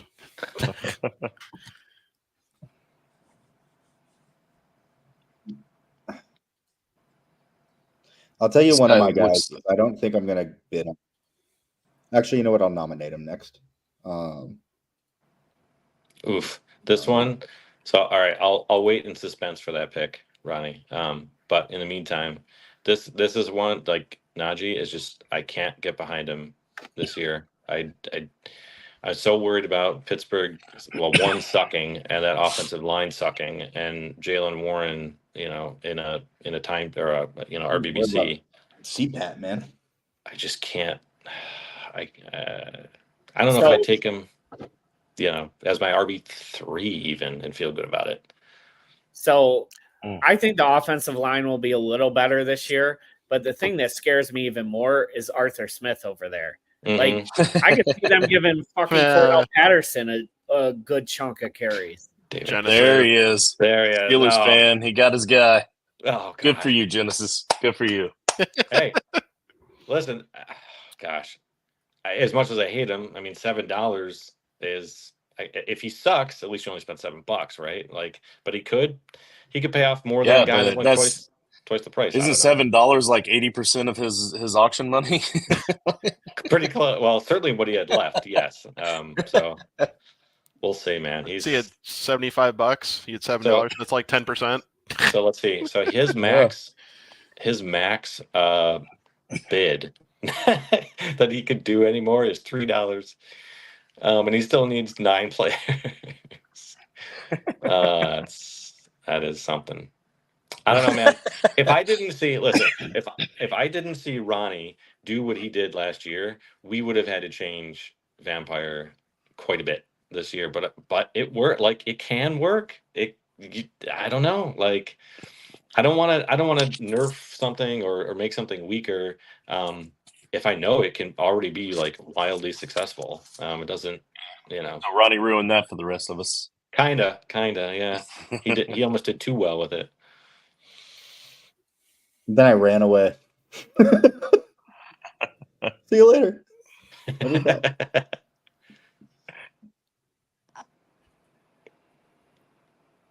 This is a guy. Is this your Nope. You're not. I'm just saying that's a guy. Okay. He's a guy for $3. Perfect. Yeah, it's a guy for $3. That's for sure a great value. That's a fucking ridiculous value. I wish I had bet $1 on it. I can't make heads or tails of that receiving room though. Like any given week, it could be Watson, Reed. We'll be able to have it figured out by halfway through the season. Give me Dobbs. If I did, a fun one. I'm taking Dobbs. I don't know, man. They're all so close in every metric imaginable, like ADP, average auction value, PPR project, like you name it. Like they're within, a couple points of each other. Chuba. This is sneaky here. Sneaky. It's a good value.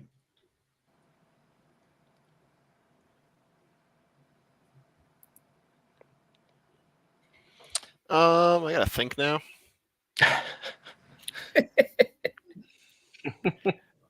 Oh, you threw somebody? Oh, Jay, that was you. Yeah, okay. $3. Yeah. You know what? Let's get some money out there. Oh, smart. Yeah. Yep.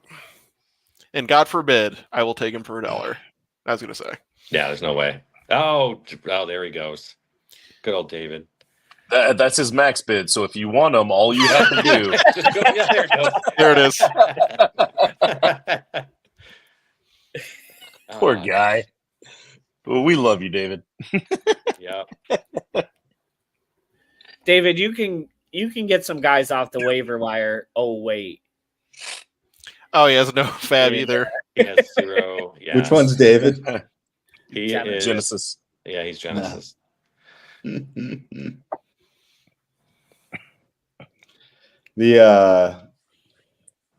Oh shit. He's a guy. I'm not liking how cheap some of these wide receivers are going right now that I'm missing on. A lot of money went out the door. Taysom really Hill, early. at least $14. Now. Come on. Come on. Show me the money. John got him. Show me the money. Come on. Justin nominated him. And Let's do it. Was immediately sweating it. No, I bumped it up again. Oh, okay. With the shallow benches that we have, I don't know there's anybody that like, you really have to worry about if they landed to you for $1. I mean, because it's going to be top 150 player. I mean, you're not getting into the wide receiver 6s like some For drafts do. Genesis. Yep. There we go. I remember it. Look at him. Got his whole starting lineup filled and a bench player. I'm just looking through here to see all the players that Taysom Hill went for like the same amount or more. This is going to be fun to see the rest of this draft. Dude, these guys are battling it out. This is like watching fucking Kittle? Tyson Ali. He's going to be 30 or 31. Injury history. I don't. Yeah, but the hair. He's going to win. The hair. The hair. But no, I'm with Ronnie. Give me Trey McBride or Dalton Kincaid all day. They went for less than Kittle. Yeah. Oh, Kittle. For $9. Kittle, Kincaid went for 2 more than Kittle, but that's because. Oh, I thought it was 13. Sorry. Yeah. I mean, Evan Engram went for what? 12? 13. 13, yeah. Like, probably give me him over All Kittle. right, so this is who I was going to nominate. Ah, sweet. I got him in I think more than half my leagues I have shares of him. I have DK just because I needed a guy from that tier, but I was not planning on getting DK. I was planning on getting this dude, and I'll take him for $5 if you guys fucking don't do something here. So you think I can't? I can't. What am I going to do? I got $12. Well, Genesis can't. I mean, I thought you were going to take him for $5. Ooh. He's got him for $3. Yeah, Taysom Hill went for 4.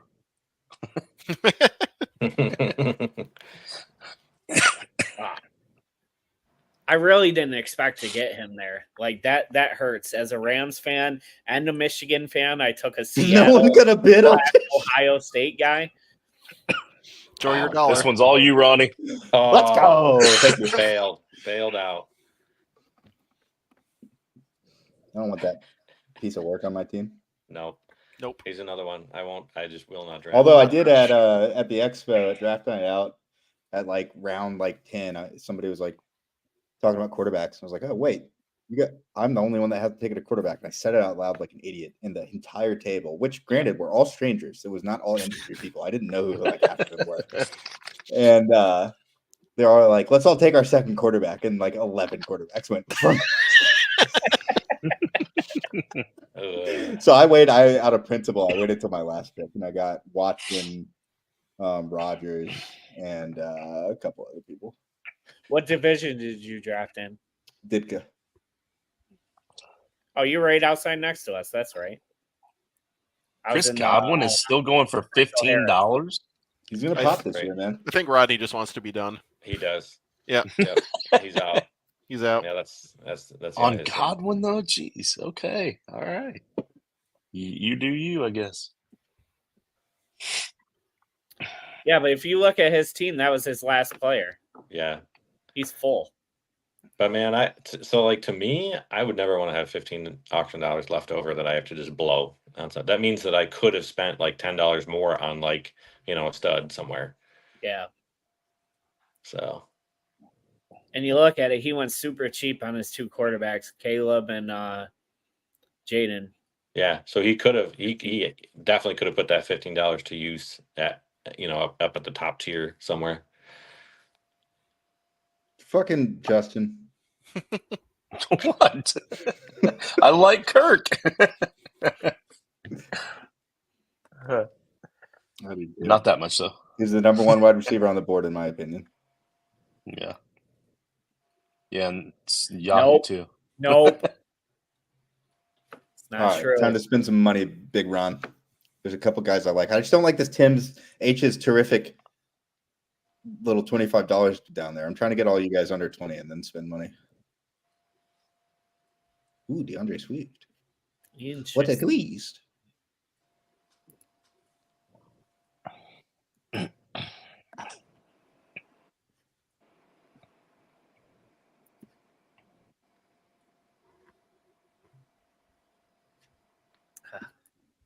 I mean, that's kind of tempting at $5.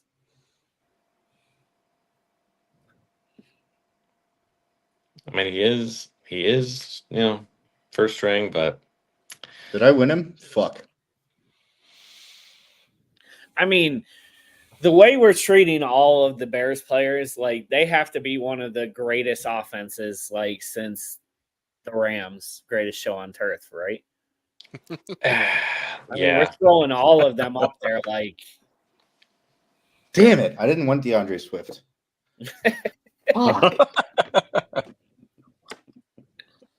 I just never owned him, and I just enjoy not owning him.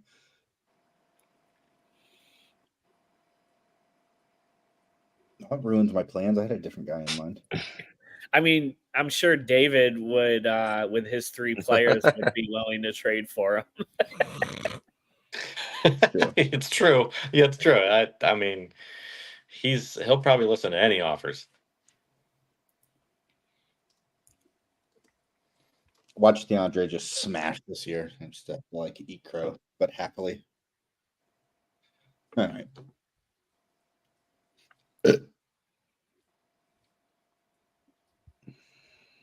This is another one that I don't know what to do with. Like, yeah, he's great when he's out there, but he will not finish the season. I just you know it. It's almost a guarantee that he will not play 17 games.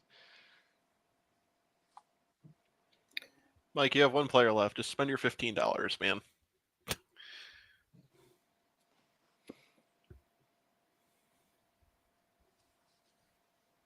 He might. He's going there. Leaving the auction with dollars on the table is just foolish. Yeah, it hurts. It hurts. I've been there. I've made every mistake possible. That's who I wanted. Damn it. We were just talking about him. Where'd you go? He could have been No, I trying. I didn't want to do it because I just spent money on Swift. Oh, okay. So I'm saying maybe that's why he didn't go straight for 15. He was trying to bump it up and hope that he would go 9. Maybe he didn't actually want Connor, and he got him. Yeah, true that. Fuck you, Mike. So Connor's tough, like especially in this league, though. The 2 bench spots, like you almost have to waste one on Benson, and then you're sitting with 1 bench spot left.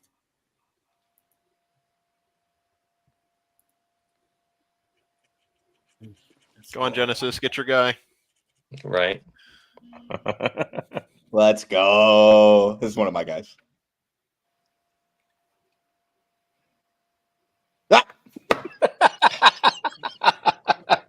I'll take him. I'm out of money. You can go get him. You got the most money of anybody left. You can go get him. I'm good. Yeah, I like Gus Edwards too. All right. Big fan. That's another injury history case, though. Ugh. Yeah, for sure. But for $4, I mean, yeah, still, yeah, he's going to be probably, if he stays healthy, 250 carry or 250 touch guy. I mean, who knows? That's a steal for JMO. Oh man, that might. Oh nope, didn't get it. Oh, he did. Yeah, it did. Oh, good. Hey, there you go, David. David. That's a quality. Yeah, that's a I quality. feel like we need a round of applause every time we draft somebody. He is now a really down good pick. to $1 players. Oh, that's a good. Rogers. Oh, he is at max 1, huh? Yep.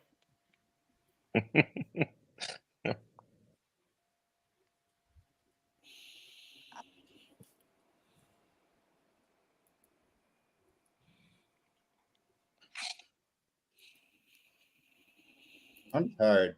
Can we hurry up? It's almost my bedtime.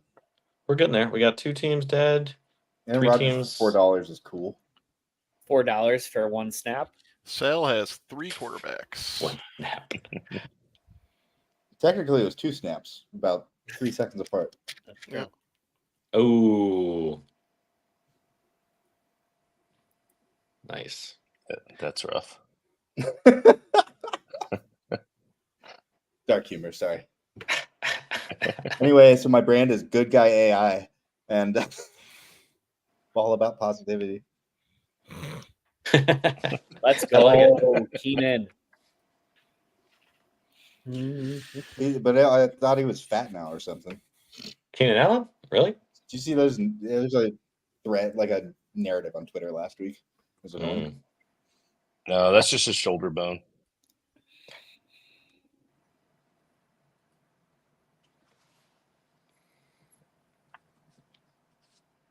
Thank you. I really didn't want him for $1. I'm surprised. I mean, maybe he's just trying to finish up his team. I don't know, but oof.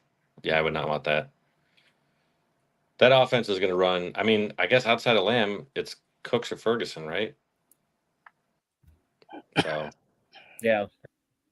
I guess it'll be Ferguson. That's kind of like another Arizona situation, right? You got your one. You got Marvin Harrison is to CeeDee Lamb as Trey McBride is to Jake Ferguson. Like that's it. That's all they got for pass catchers.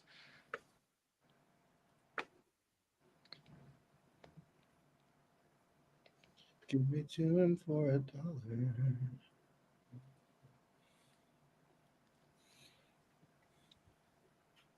You can have him, Sean.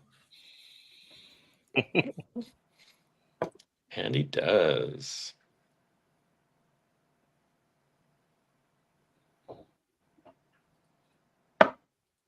He's still got some good games left in him.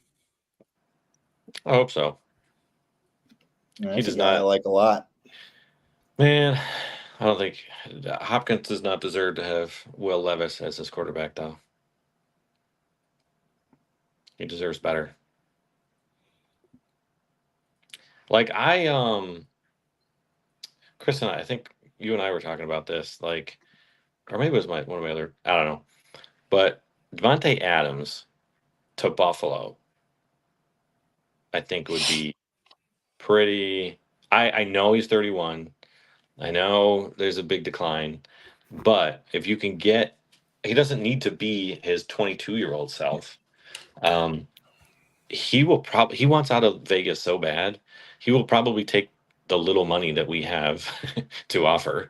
And you get at least the intimidation factor of having him on the field opens it up for like Kincaid and, and Samuel or Coleman or anybody.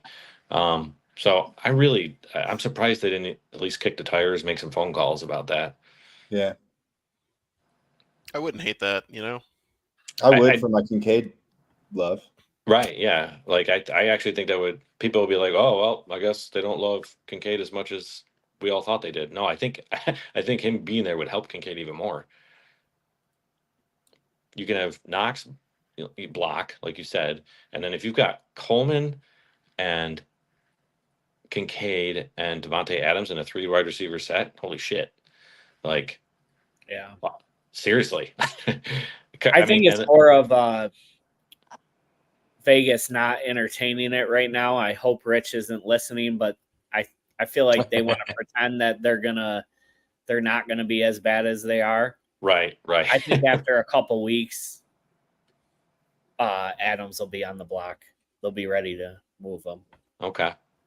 Well, yeah, I wouldn't be against taking him even in week 3 or 4 or whenever he comes up, but I don't know. Well, yeah, we'll see. We probably don't even have the money for whatever he's asking for, unless he wants out just so bad. $1 for Watson?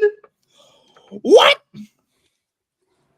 Who got? Oh, I thought Genesis might have gotten him. That would have been a great play. He's a better best ball play than he is real life. I still think that's wild. I can't believe we're having players go for $1 now.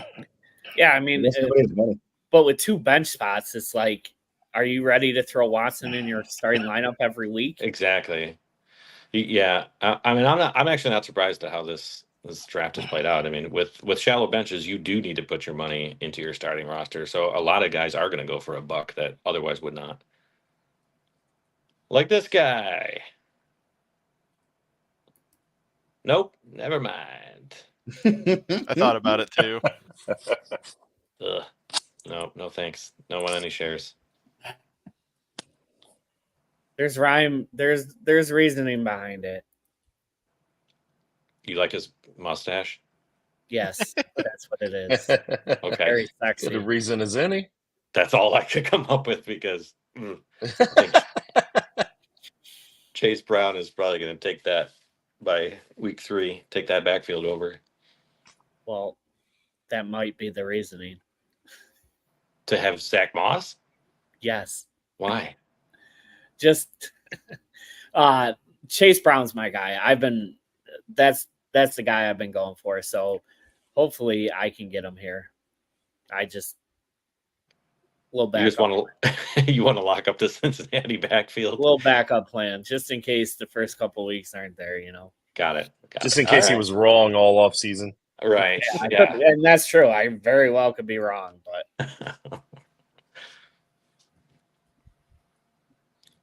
I was drafting Chase Brown pretty high in rookie drafts last year. So. Speaking of Will Levis. Oh, fucking mayonnaise, boy. And banana peel. That's true that. You might go get yourself $1 quarterback, Justin. Just starting quarterback. Ugh. Anybody? Oh, come on.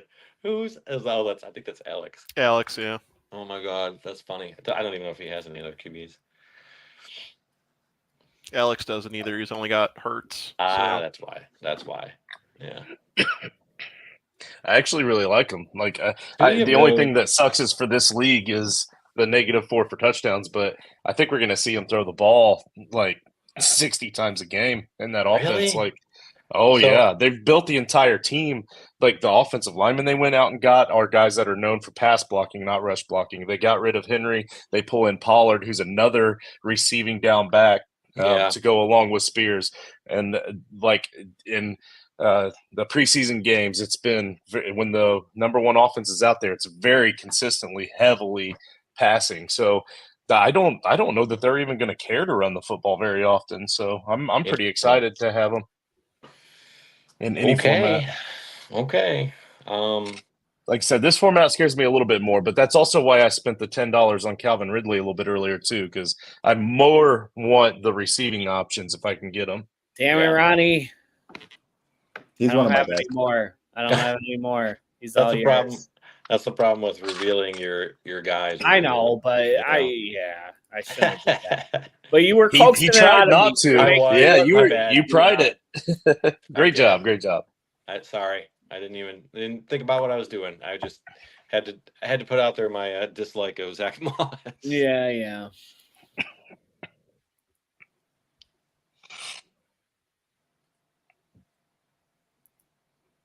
Interesting. See, now here's another this is an interesting one because I have some He's shares of terrible, Derek dude. Carr. I think, okay, lots of dome games, right? In a division where he'll probably have to pass. Like, so, No way. All right. I'm so excited. Like, That's that's one of my guys. Dude, he led the league in 300-yard passes last year in the offense. Right. Yeah. I see it, man. I see it. That's a win. Kamara can catch. Olave's good. I don't know. If they can protect him, he'll probably have a good season. All right, we're getting near the end now. Got everybody's at 8. Well, then we got a couple at 7, and then David.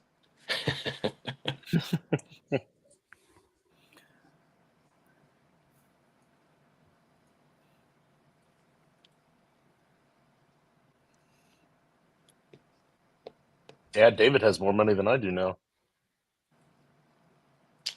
I have too much money. I'm gonna overpay on it. Here's one to do it on. Yeah, this is one of my guys. Oh, Go wow. ahead. I can't believe Come on, let's battle. Can't believe he's still around. Holy crap. He offered all his money for this guy. Yeah. How about you fucking suck on these nuts, buddy?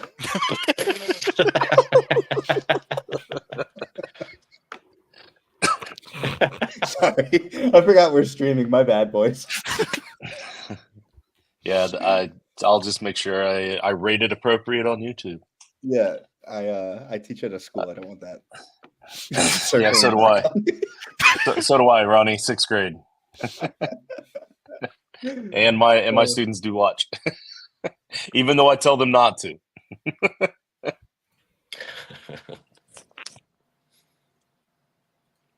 All right. Well, I guess I got my starters. I got $13 for my final 2. I don't like my team. I really like Dak and Derek Carr. I love Deontay Johnson. I'm okay with DK Metcalf. I love Malik Neighbors. Obviously love Bijan and Gibbs. Love Kincaid. I guess I do like my team. I don't like my flexes. I do not need or want Pat Fryermuth. It was my last player, and I have money left. I seriously only did it so the Genesis wouldn't get him.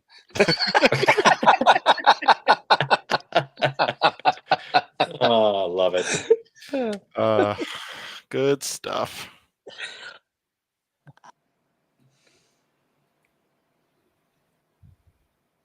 All right. Look at Genesis team to make a trade. I'm done.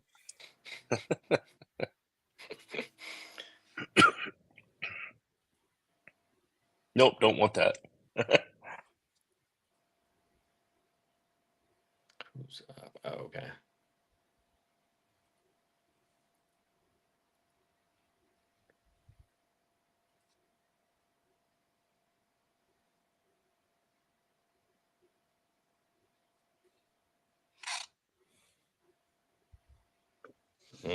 That's a fun one. Yeah. You might snag that for $1. We'll see. I don't know.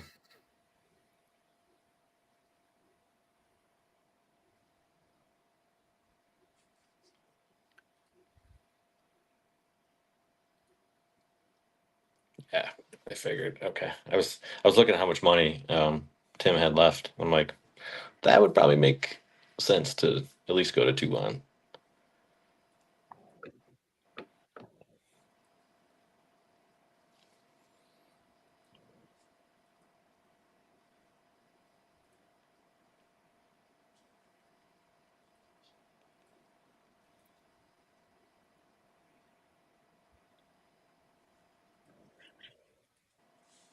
Okay.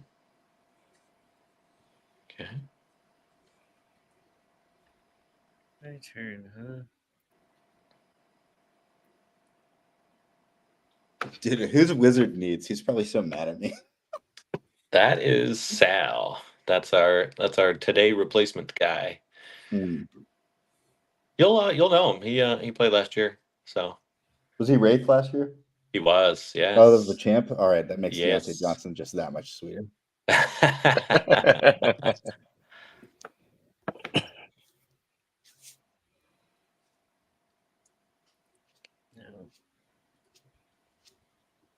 So if I could swap my team around, like I wouldn't have DeAndre Swift right now. I'd have James Conner. And I probably would have gone with a different guy than DK. I think the Bijan thing just altered my entire strategy. Yeah, it only takes one to kind of like throw you off. Mark, you got your guy there. I did get my guy.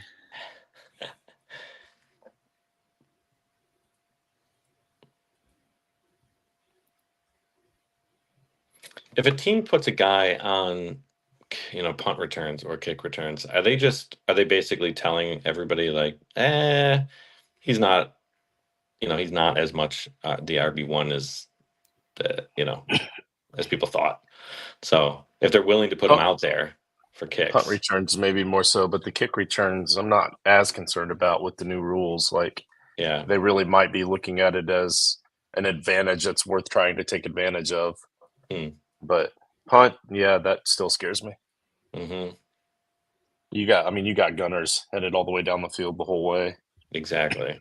Yeah, I'm really wondering about that decision. Still waiting on the comment in the comments section from Genesis about Freiermuth. Genesis is a big Michigan guy too. Not that he had any dollars to spend, but I'm sure he would have wanted for him. Ooh, spicy meatball.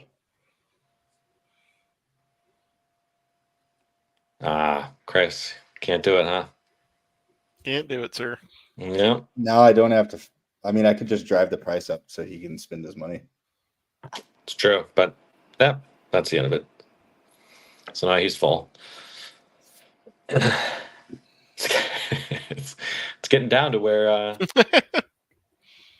you can't.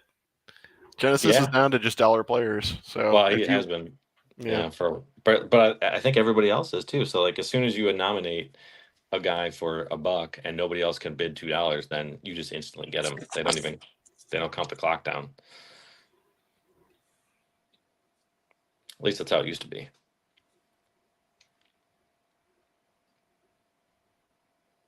This might be the worst team I've had across all of my leagues. Listen.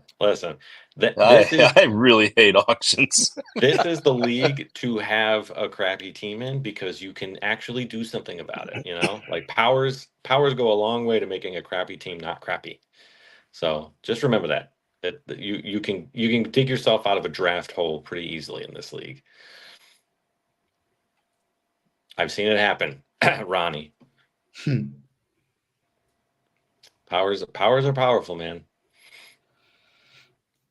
I feel like my team, I feel like week 5 though, I was outscoring like at least half the league just without the power. Yeah, I know. I got stupid lucky with that draft. You were in the best possible situation because you're like, well, I basically have a power that I can just sell away because I like my team enough. It's performing well enough. I can just go sell the power for more stuff like in the future and still win a week. So great position to be in.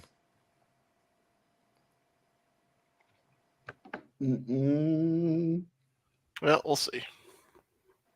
See, that's a fun one. This is a guy I have so much exposure to Chubb. We were talking about him earlier, and I keep falling back on, like, typically, especially in sports, things repeat a lot. Like a lot of unprecedented things, once they happen, they're no longer unprecedented. And one of them has been coming back from catastrophic knee injuries, still has a pretty high hit rate for not working out.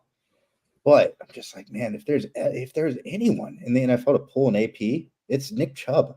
Like I just can't, I can't shake him. I think he's gonna be fine. Come playoff time in regular redraft leagues, people are gonna be real happy to have him on the roster. Hey, man, I don't know. I don't know if I can take that gamble. Like I that injury, the video of that is like engraved in my brain. And I just can't. I'm like, I couldn't even imagine walking again, much as I was playing football. It's just the 90-degree. Oh my God. So yeah, I don't know. I don't know if I could ever. Maybe for $1. I mean, yeah, for $1. For $1, but I'm rooting for him. Like I have nothing against him. I just like I don't know how you come back twice from that. So we'll see.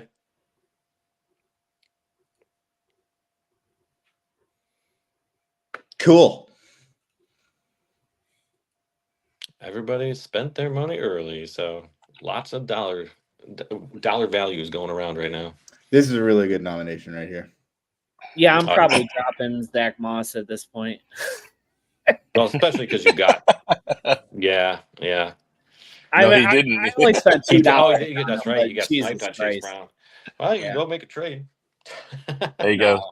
I mean, there's guys down the waiver wire I'd much rather have than him. There you go. Yeah, that's and you'll see that week to week. I mean, it's a trade Moss to the Brown owner. Maybe he wants the whole backfield. Yeah. I'll trade him to David. He'll take him. He's only got 4 players at this point. I'm curious. I'm just gonna hang out to see who he ends up with because there's one. So he's got a Cole Kmet for $1. So basically anybody he nominates now, he's gonna get. Stroud, Love, Harris, Williams, and Kmet. Okay. Yeah. If you don't know who to nominate quarterbacks. If you don't know who to nominate, just nominate Rico Dowdle, and I'll take him.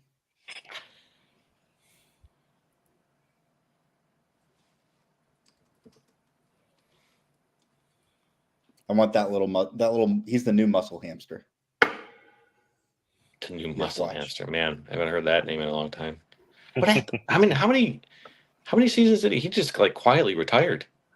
Yeah, he only played for like 5 or 6 years. Yeah. Okay, Doug Martin. Wow, I haven't heard that name in a long time. It's weird. I mean, like people were taking him over Zeke in Dynasty. Right. I remember. Yeah, totally. I think Dalvin Cook is going to be another one of those. Like he just kind of just falls out of relevance, and you never hear him again. Just quietly retires. Weird, because he was like a first-round pick only 3 years ago, and now he's a free agent. Wild. Now my little system I've got running here is telling me 100% to spend all of my money on Curtis Sandoval right now. Just want to throw it out there. I'm not going. Well, you got 7 seconds to do it, so gotta hurry up. I already told you who I want.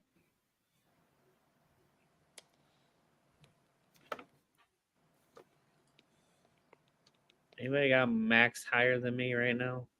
Me. Yes, Ronnie does. He'll snipe anybody that you put up there. Careful. I only have 1 spot left. When it's my turn, I have to nominate the guy I want. Yep. And it's my turn, son of a bitch.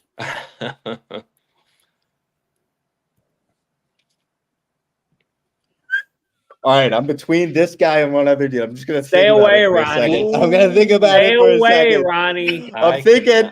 Don't do it. This makes me feel better. Had I not done what I did for Fryermuth just to pick on Genesis, I was just gonna put whatever I had left on Brian Thomas.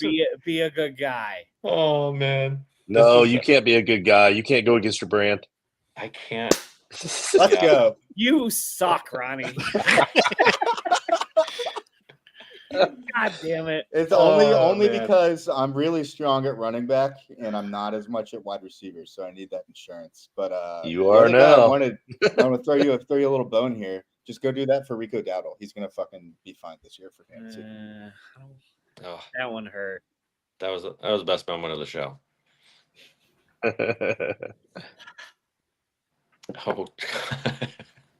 Oh man. He's going to have to start him, too. That's the funny part. Oof. Well, maybe he knows that James Conner's going to spontaneously combust by week 2. Hey, crazier stuff's happened. It's true. Than spontaneous combustion? I mean, with James Conner, you just... I would not be shocked by anything, honestly, at this point. He's found so many ways to miss games.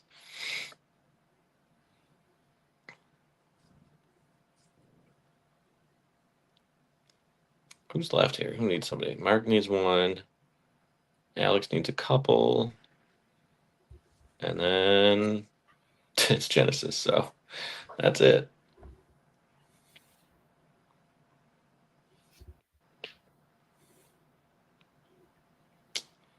Not a bad play by Alex. I mean, he waited real long for quarterbacks, but Geno Smith for $1. Yeah. Not terrible, man. All right, let's see what Mark came up with here. Oh, On the Not plus happy. side, Ronnie can't snipe you now. yeah, I'm not happy.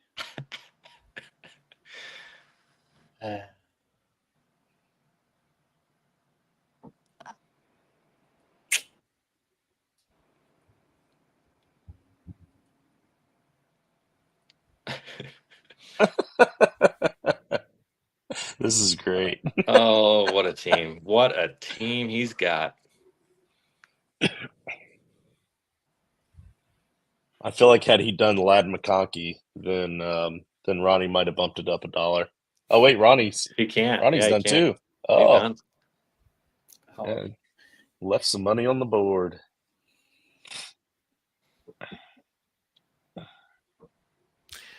That's a steal.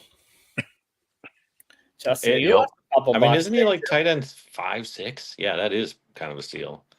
Yeah, but remember, I left my money on the board as part of just a joke on Genesis. That was Yeah. that was just how it fell. Oh, what I do for some auction dollars. All right, boys. I give all of your grades A pluses. I give mine a B minus, and I'm gonna go to bed. Well, I Hey, gotta give you appreciate an you A coming plus on. because you stole the best player at the end of the draft. You know. Sorry about that. Came in and I swiped apologize. him right away. That is funny. Well- Oh, Ray Davis. That's a good. Hey, man. That's another good one for $1. It was a fun draft. Yeah, a lot of fun. Justin, you said you tagged me in a tweet, but I don't have a notification for it. Maybe there's a different Ronnie out there.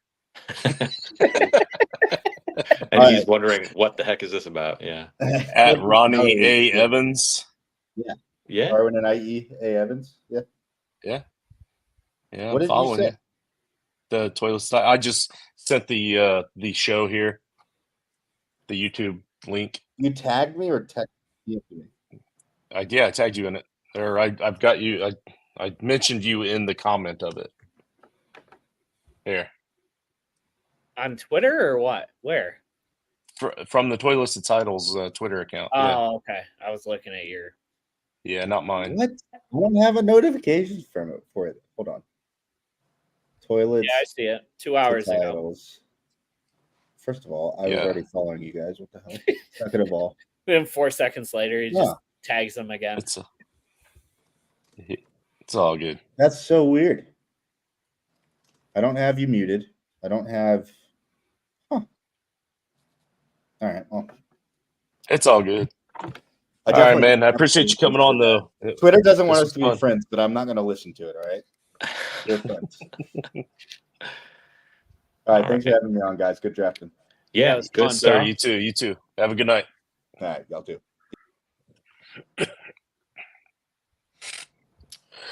All right. So, how you guys feeling about your teams? Shit. Solid enough. I think yeah, I think it went well for anybody not named David. It's just but he's up against it. Like, what are you gonna do? But yeah, that was good. It was it kind of went, like I said, I mean, with shallow benches, you do gotta basically put 90%, 95% of your money towards your starting lineup. You gotta have a strong 10 out there. So yeah, I think that's what people did. That's why you saw so many dollar players at the end. Just gonna But bes- highlight this this team bes- right here for the last 9 minutes of this clock. Besides the snipe of Brian Thomas, Mark, like how do you feel? I'm pretty happy. Like, outside of Zach Moss, obviously, but no, I got my 2 quarterbacks I liked. I had to pay a little more for Tua than I wanted to, but yeah, I feel like I can throw Dobbs and Palmer into my starting lineup, leaving me with Corum and Moss on the bench. So Mm-hmm. I think Dobbs has an opportunity to potentially be the top wide receiver there in Green Bay for the best value if you compare the amount of cost for production. Yeah. So, and that's what I was saying when we were talking about him. Like, if I had to take one now, it would be Dobbs out of the three. But I agree, they're all close. Any given week, anything could happen. Yep. I feel like right, Jacobs was a steal though at $17. Mm-hmm. He's going to get a ton of volume in Green Bay. Yeah. All right, Chris, we got your team. You also have a Packers wide receiver there. Yeah, I'm not super thrilled about pretty much everybody outside of my studs, but I feel like Justin Jefferson and AJ Brown will carry me most weeks. And then I really love the situation in Philly, even though like tush push Jalen Hurts, the line is so good for Barkley. He's in the best situation I think he's ever been in his career, and I think he's just going to go off this year. So, Yeah, and getting Mahomes for $38, I think was really good too. Yeah, man. I was going to say that 6-point passing touchdown league, getting him for less than a lot of other, like an Allen or Hurts or any of them. Yeah, like that's solid. That's a great thing to do in a super flex with 6-point passing. Zamir White at $10 too. I think interesting things will happen there. I don't like the Raiders a lot this year, but I think they're just going to give him the ball a lot. So we'll see. Yeah. I've kind of been big on Dylan Lobby. I think he's got an opportunity to shine there. But yeah, that Pat Mahomes thing, I really wanted to bid more, but I spent too much money at the beginning. So just like in real life, it's just never going to happen for me when it comes to a budget. I love Chubb at $1 too, but it's like, can you last with him on your bench for 4 weeks? Probably. Right. I mean, in a shallow, I don't know. Like you might have to end up warehousing, and Chris, just thinking out loud here. But for a player like that, maybe it's worth it. We'll have to see. I mean, I don't have a whole lot in the way of running back. I have White, I have Barkley, and that's it, right? Yeah. So yeah, right. Yeah, I figured with the way this league works, there's going to be a lot of churn. There's going to be a lot of running backs going down. Fab is more valuable. I can spend that and pick somebody up because, running back injuries happen the most out of any position player in the league, right? So it's there'll be someone there. Some strategy there. And then, like I said, we can parlay neutralizer in the weeks that it doesn't matter. And it's all part of the game. Week one, right? Week one, right? And if we want to talk about how I feel about my team, we just got to click on this button right here that says standings and just find me all the way down here. That's about how I feel. Yeah, I'm about a notch and a half above Genesis. So let's see what we got here. So where was I'm just curious where Scrooge went because he had 275. So who's Scrooge? Scrooge is power now. It's Alex. Yeah, that makes sense. He did the best. Yep. And so that's good. So like that goes to show he recognized, right, like what he needed to go for the big guys in the draft. Like that's his bread and butter. That's his path to victory. So he came away with an awesome team. But now he's really got to just hope they perform because he's got no powers to make them better. He's got no powers to weaken his opponent. So now we'll see.